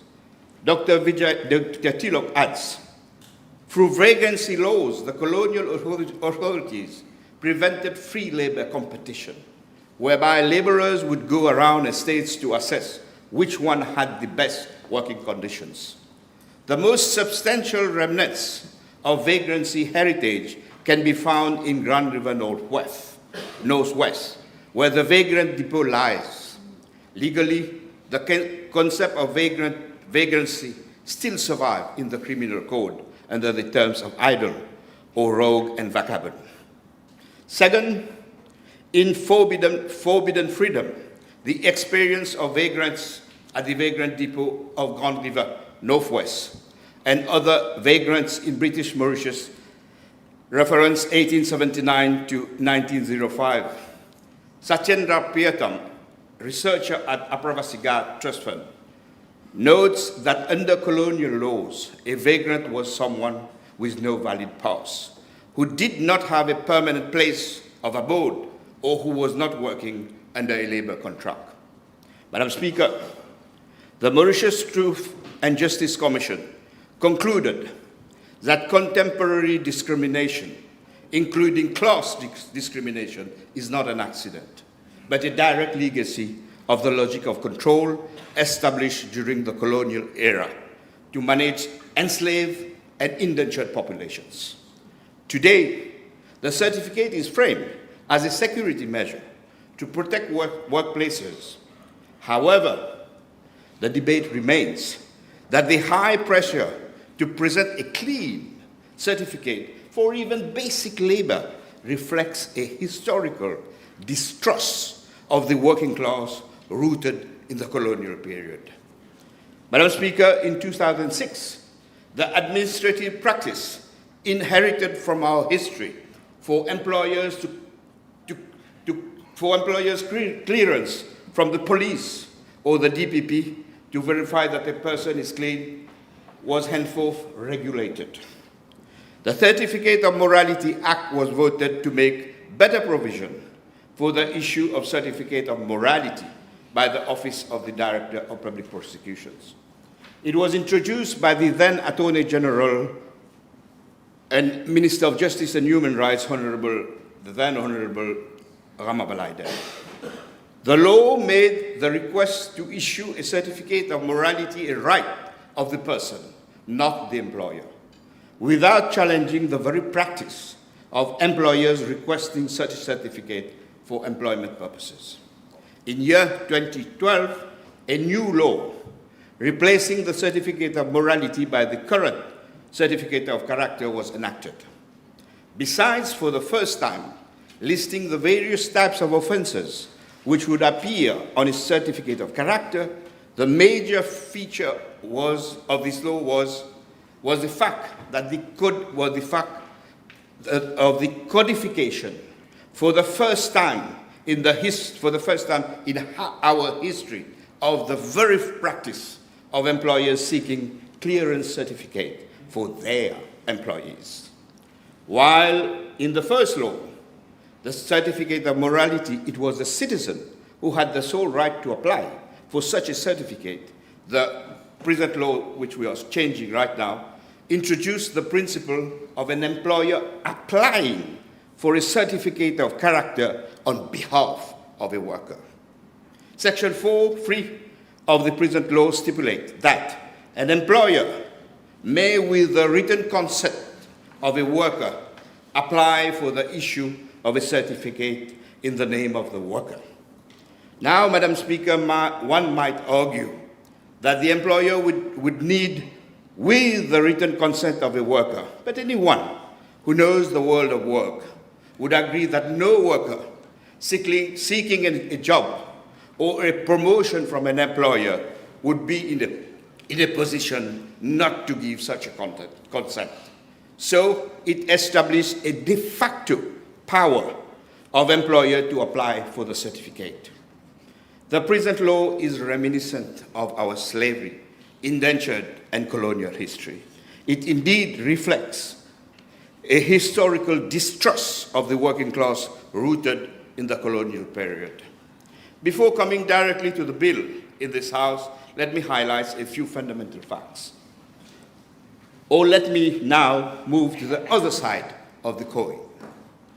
If it was a practice for centuries till now for companies, employers to seek from the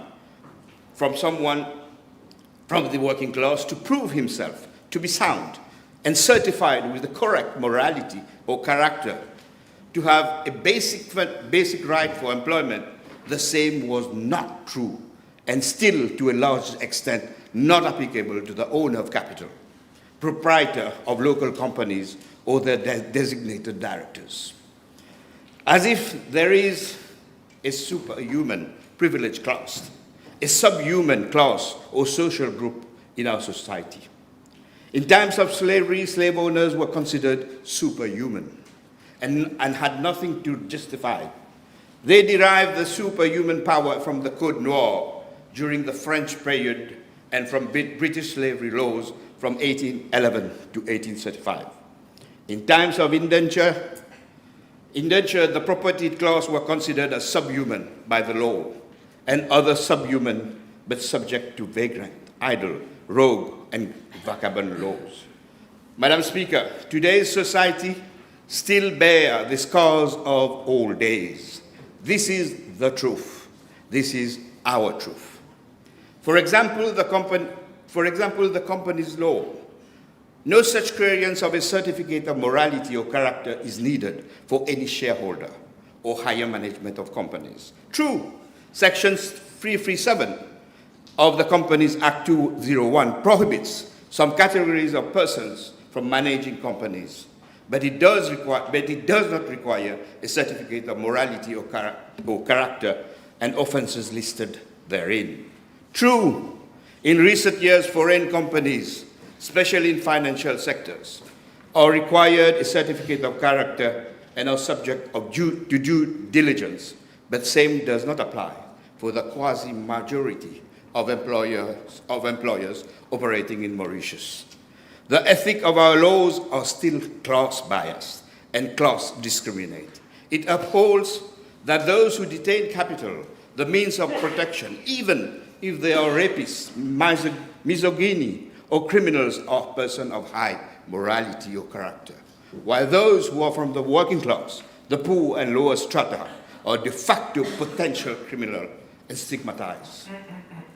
Madam Speaker, let me directly come to the bill we are debating today. The present bill, while it does not eliminate the very principle of employers requesting certificate of character from an employee, nevertheless fundamentally limits, alters, or even nullifies its application. First, the bill repeals the present section of the Certificate of Character Act, whereby an employer may, with the written consent of a worker, apply for the issue of a certificate in the name of the worker. This section is simply eliminated. Bravo, Honourable Attorney-General. Second, the new bill introduces a significant proviso on the usage of the certificate of character by a prospective employer. Section 4 on non-discrimination in employment provides where a person's certificate of character specifies that he has been convicted of a crime or misdemeanor, his employer shall not discriminate against him whether victim or whether crime or misdemeanor is not related to the employment. Or B, his prospective employer shall not discriminate against him whether crime or misdemeanor is not related to the employment for which he is being considered. Third, the bill introduced not only non-discrimination clauses in the application of the certificate of employment, but the bill provides the mechanism for the enforcement of this section. In Section 12, consequential amendment, the Equal Opportunities Act is amended in Section 10, in subsection 1, by inserting where, subject to subsection 2, that a person's certificate of character certified that he has been convicted of a crime or misdemeanor which is not related to his employment or to the employment for which he is considered, thus reinforcing the application of the non-discrimination clause.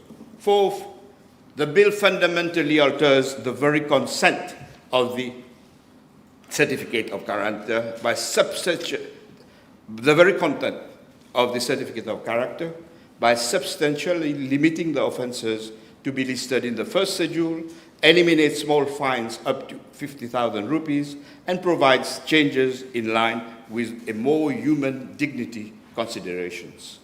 Madam Speaker, I have focused my intervention and contribution to the debate on socio-historical and employment-related angle, given my trade union activist experiences. But I cannot, as Minister of Social Integration, not salute the twin fundamental dimension of this bill. That is the great qualitative leap forwards in terms of social reintegration of persons who already have paid for their convictions. A conviction given at a given moment in one's life can never be transformed in a form of life sentence by society. Let me again say kudos to the Attorney-General, my colleagues of the Cabinet, to contribute to bring such a positive bill in this Assembly. It is this type of initiatives which make me and my party to be proud to be in this government. It is this kind of legislation which honors the hundreds of thousands of people who have voted for us in the last general election. To them, we owe our seat in this Assembly. To them, we are here to serve. Thank you, Madam Speaker. Thank you. And thank you for keeping the time. Yes, Honourable Minister. Thank you, Madam Speaker. I will also try my best, even though I have never been known for someone who's a very good pupil when it comes to that, to sticking to time. So I rise, Madam Speaker, Just look me in the eyes. That is the dangerous part. You know, that is the dangerous part. You know. That would sidetrack me, please. So, Madam Speaker, I rise in support of this Certificate of Character Bill. I have heard all those who have intervened before me, be it at the last sitting and today, and they have expatiated upon the very positives in this bill, the idea, the object, the philosophy. I shall not go into that much detail, but allow me to add the following. This is, at its heart, a bill about balance. Accountability matters, but rehabilitation also matters.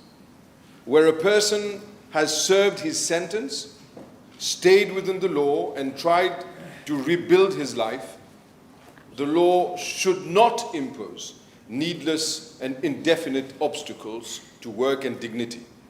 That is not leniency. That is justice properly understood. Crucially, Madam Speaker, this bill is not soft on crime.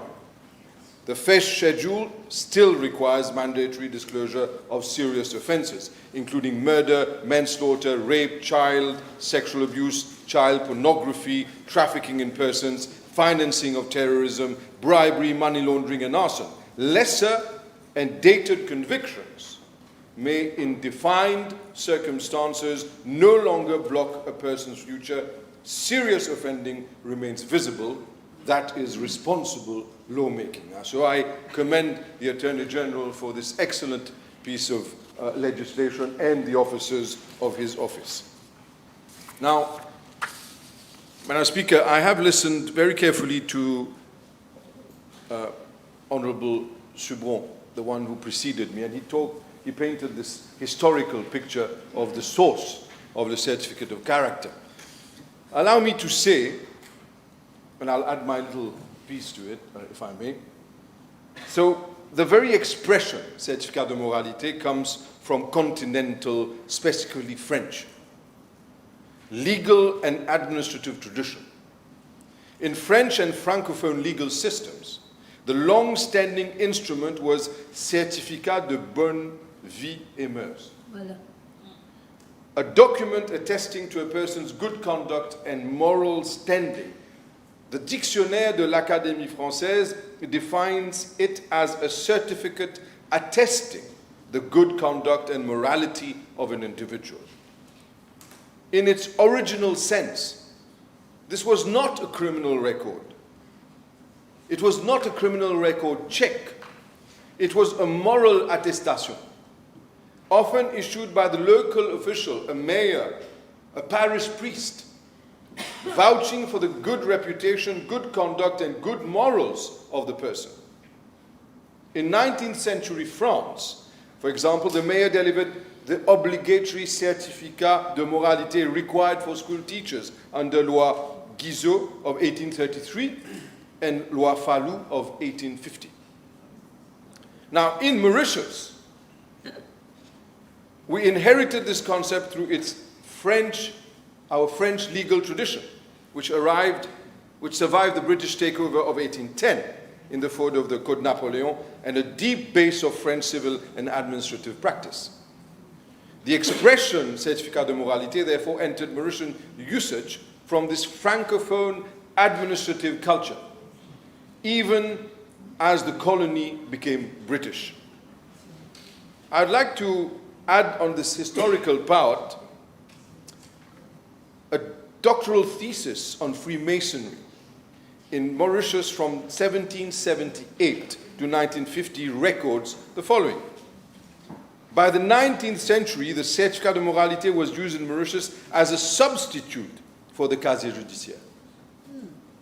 The criminal record, Le Grand Orient, was informed that the Certificat de Moralité replaced the casier judiciaire in Mauritius. This is a crucial point. In Mauritius, the Certificat de Moralité fused two different ideas. the French moral attestation and the criminal record check into a single document.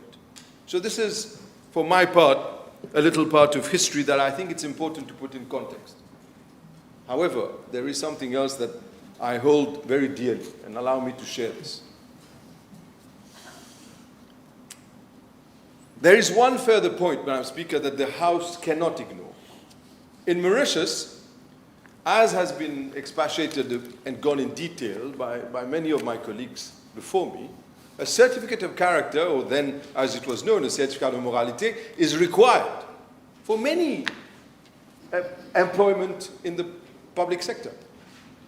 You want, I've been on the website of the Ministry of Agro-Industry, I've spoken to the minister. You need a certificate de moralité, a clean certificate de moralité, it says, if you want un carte pêcheur. You need, yes, the website says that. Tout dépend ce qu'on comprend par pêcheur. Tout dépend ce qu'on comprend par clean. Can you imagine what are we have to deal with? We are required, a certificate of character is required for a wide range of ordinary permits, licenses, modest jobs, a hawker's card, permis, marchand ambulant, an employment, even planteur. I mean, I would understand for those who were dabbling into the art of planting, but planteur, well, has nothing to do with what we were used to during the last regime of planting. That has nothing to do with it. Now, a general worker, a refuse collector, as was said by Honourable Babadi, you said that avec raison. Yet, allow me to say that the law as it stands today, for us in this assembly, it doesn't require a certificate of morality. Oh, no. No. So even if we are to commit an offense, not even before, but even after, or whilst we are in this assembly, and that offense has nothing to do with electoral dishonesty, that itself has a time within which you can enter the matter, and there is a limit, a statutory provided limit. We are the untouchables. I know. But if it is money laundering, if it is rape, if it is anything of the sort, the law does not provide that we can be disqualified while we're members of the House. So the question, therefore, has to be answered. And I say it because it's an opportunity to us to show that we are here for change, Madam Speaker. This is the mandate upon which we were brought to power, and we have not forgotten that. Why is it that we are to forget something so obvious?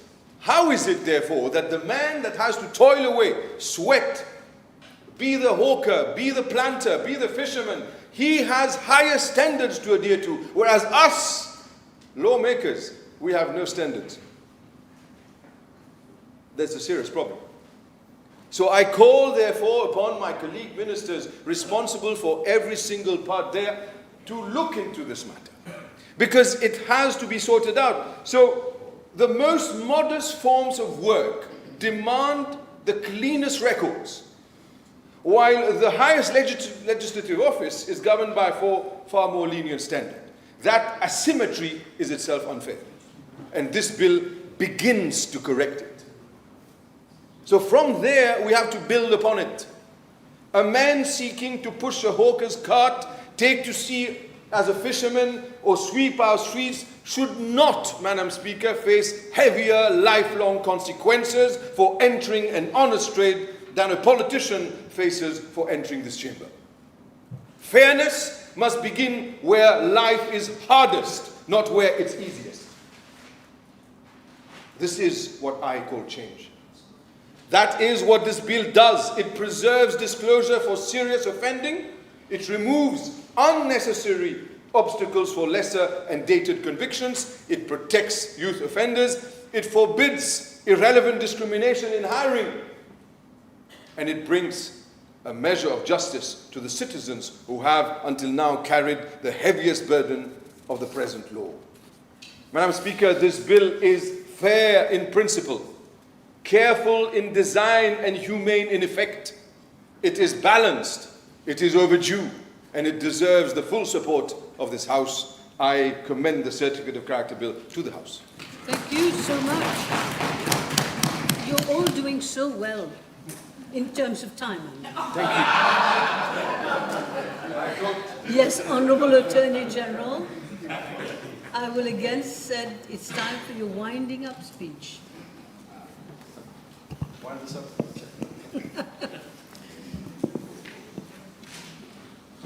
Madam Speaker, last week, perchance, I learnt of the story of a gentleman now in his mid-40s and who works as an accountant in the private sector, but who has been plagued by a certificate of character exhibiting a conviction for simple larceny for which he was fined.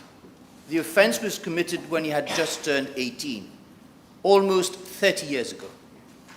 With the advent of this new legislation, this gentleman will now, after such a long time, be able to hold his head high and apply for jobs he would never dream of going for, was it not for the novel provisions of the Certificate of Character Bill.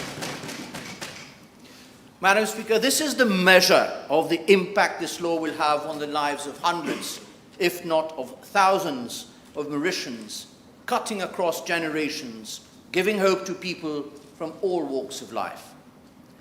That being said, Madam Speaker, I need to set the record straight. I do not think that anyone has noticed it, but during my intervention 2 weeks ago, while setting out the conditions which will lead to certain convictions disappearing from a certificate of character, I said that in cases where the prison sentence did not exceed 5 years, that conviction would disappear after 10 years.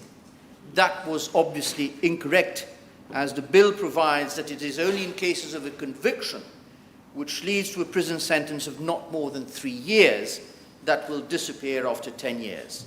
And of course, this is subject to that offence not being listed in the first schedule. Madam Speaker, the importance of this law, this other piece of the jigsaw puzzle we have been putting together for the past 16 months, has been underscored by the number of members of the House who have intervened. This House has heard from the Leader of the Opposition that he supports the principle underlying the bill, although he had qualms about the administrative problems that he says would ensue. He spoke of the impracticability of the process, presumably because the bill does not depict exactly how the process will work.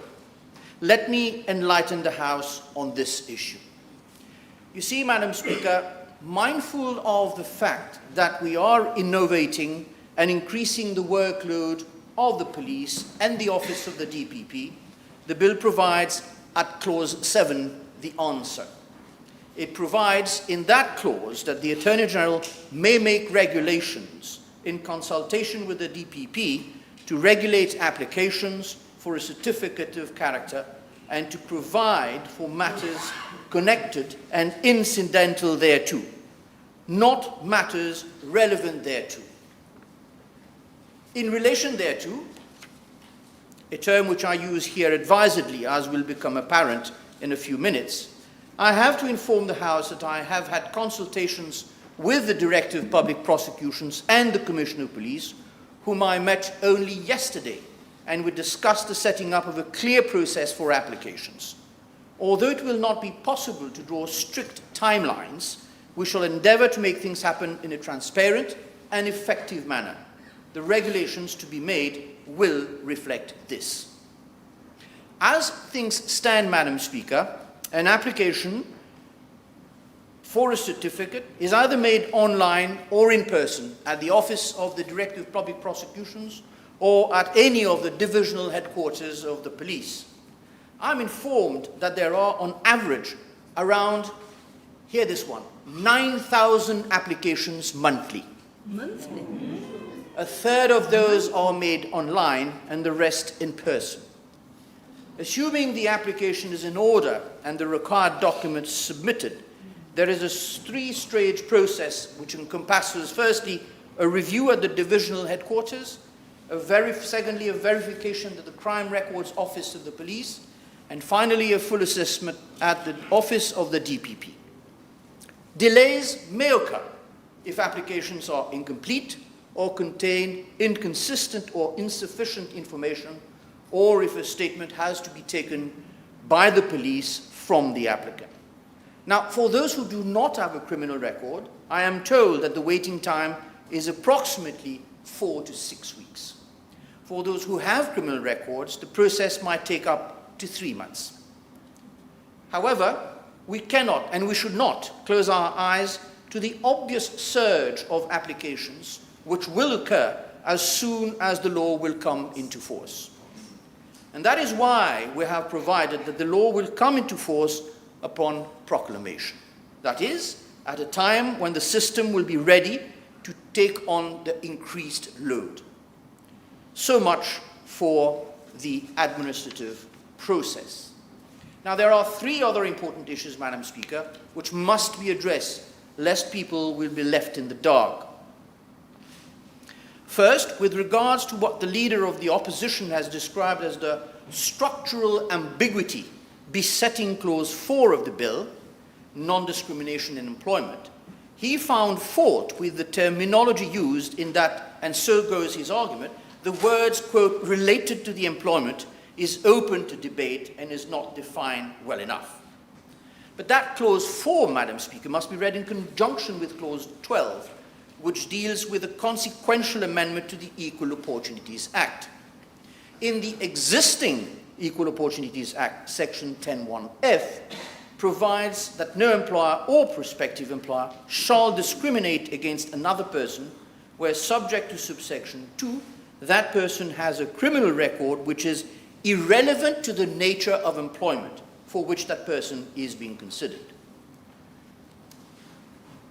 So, in the present bill, we have moved from a test of relevance to the nature of employment, which is, to my mind, subjective and rather wide, to one which is stricter. The words being now used are in relation to, connoting a more objective test of connectivity. And that is why I meant earlier on when I said in relation to was being used advisedly. Here, as in all laws, the balancing exercise is paramount. On the one hand, there is the need to afford adequate protection to the employee or prospective employee, and on the other, we cannot tie the hands of the employer altogether. Now, as I am on the Equal Opportunities Act, let me place on record that we are in presence of a paper from the Law Reform Commission, published late last year, entitled Strengthening the Powers of the Equal Opportunities Commission.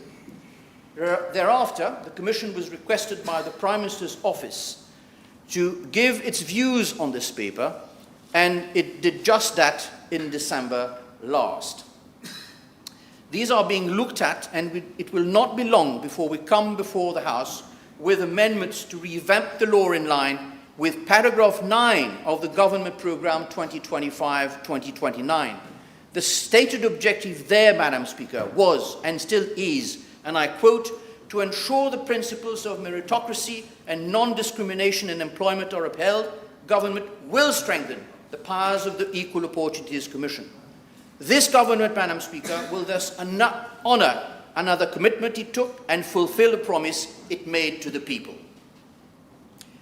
Second, the Presidential Commission on the Prerogative of Mercy. The House has heard about Section 75 of the Constitution, and what ensued, unfortunately, can only be described as a méli-mélo, culminating with the first member for Constitution number 10, Montagne Blanche, Grande River South East, asking 4 questions which, if I may say so, are unfortunately based on an infelicitous reading of Clause 5 of the bill. Clause 5 of the bill, which is entitled Certificate of Character with no criminal record, provides for circumstances which may lead to a clean certificate being issued by the DPP. One of the set of circumstances provided for concerns a case of someone who has been convicted of an offence but who has already obtained a free pardon by the President, acting on the advice of the Presidential Commission on the Prerogative of Mercy. That person will be issued with a clean certificate of character, irrespective of whether the conviction for which he obtained the free pardon was one listed in the first schedule. That is what the law says, and nothing else. Now, that is clause 5.1b. Now, in contradistinction, clause 5.1c of the bill provides that the one who has been convicted of an offence and given an absolute or conditional discharge will not have a clean certificate if the offence is one which is listed in the first schedule. There resides the difference.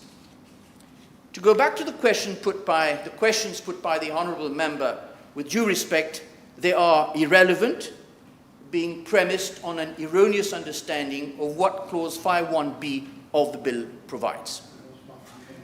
C'est compliqué. Third, Madam Speaker. Monsieur le ministre, c'est un peu compliqué pour les non-juristes. Honnêtement. I am talking of the first amendment of Constitution number 10. Yeah, yeah. Third, Madam Speaker. Third, Madam Speaker. Third, Madam Speaker. Previous convictions. The police is the authority which, through its Criminal Records Office, gathers and stores data relating to previous convictions. The question raised is, what effect will the provisions of this bill ultimately have on the criminal record of an individual? The short answer is none. Why? Because precisely the operation of the provisions of this bill is not akin to a free pardon, which is when your conviction is erased from the criminal record system, as if you have never committed any crime. The certificate of character is an administrative document which is issued according to the provisions of the law for non-judicial use. You cannot use same in a court of law. If someone has a clean certificate by operation of the provisions of this bill, the conviction and sentence concerned will no longer appear on the certificate of character. But should he, for example, commit another offence, the court will have to look at any of his previous convictions, including the one which no longer appears on the certificate, because it will still appear on the criminal record at the police. Madam Speaker, I hope I have cleared the air for all, especially for those who supported the bill in principle and agreed that it was a step in the right direction, but who nonetheless fell short of commending the bill, in sharp contradiction with the first member of the Constitution number 10, who candidly commended the bill to the House. With these words, Madam Speaker, I commend the bill to the House.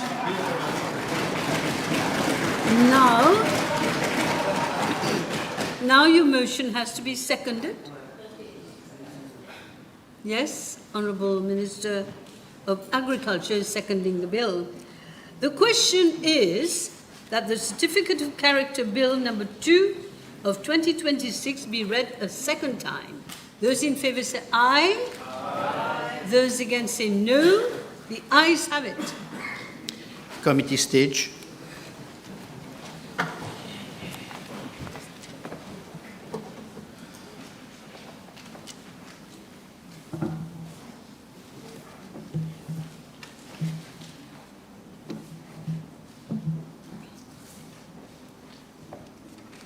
Please be seated. Ali. Clause 1, short title. Clause 2, interpretation. Clause 3, application of act. Clause 4, non-discrimination in employment. Clause 5, certificate of character with no criminal record. Clause 6, certificate of character with criminal record. Clause 7, application for certificate of character. Clause 8, protection from liability. Clause 9, offences and proceedings. Clause 10, regulations. Clause 11, repeal. Clause 12, consequential amendment. Clause 13, savings and transitional provision. Clause 14, commencement. Question is that clauses 1 to 14 stand part of the bill. Those in favour say aye. Aye. Those against say no. The ayes have it. First schedule. Question is that the first schedule. I'm sorry. Each has an amendment. There's an amendment. Madam Speaker, I move that the first schedule to the bill be amended as per the amendment circulated. J'ai pris le mauvais papier. I've got two different briefs, that's why. Anyway, question is that the first schedule be amended as per amendment circulated.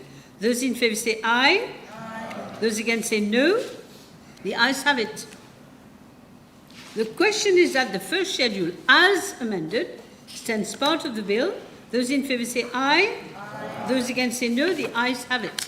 Second schedule. The question is that the second schedule stands part of the bill. Those in favour say aye. Aye. Those against say no. The ayes have it. Third schedule. Question is that the third schedule stands part of the bill. Those in favour say aye. Those against say no. Aye. The ayes have it. Title and enacting clause. Question is that the title and enacting clause stand part of the bill. Those in favour say aye. Aye. Those against say no. The ayes have it. The question is that I do report to the House that the Certificate of Character Bill number 2 of 2026 has passed the committee stage with an amendment. Those in favour say aye. Aye. Those against say no. The ayes have it. Regarde celui-là, là. Oui.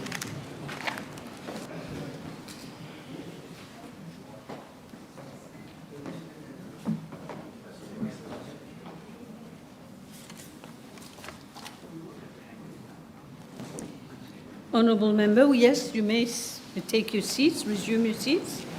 Honourable members, I have to report to the House that the Certificate of Character Bill number 2 of 2026 has passed the committee stage with an amendment. Public Bill, third reading. Madam Speaker, I move that the Certificate of Character Bill number 2 of 2026 be read a third time and passed. Seconded by Minister of Agriculture. Yes, the question is that the Certificate of Character Bill number 2 of 2026 be read the third time and passed. Those in favour say aye. Aye. Those against say no. The ayes have it.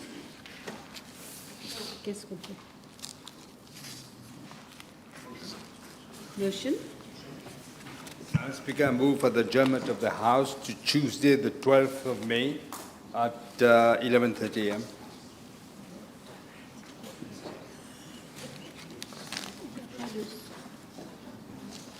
I'm just checking if if everything's fine. Yes? All right. The House stands adjourned. It's Tuesday next. Qu'est-ce qui s'est passé with the third reading?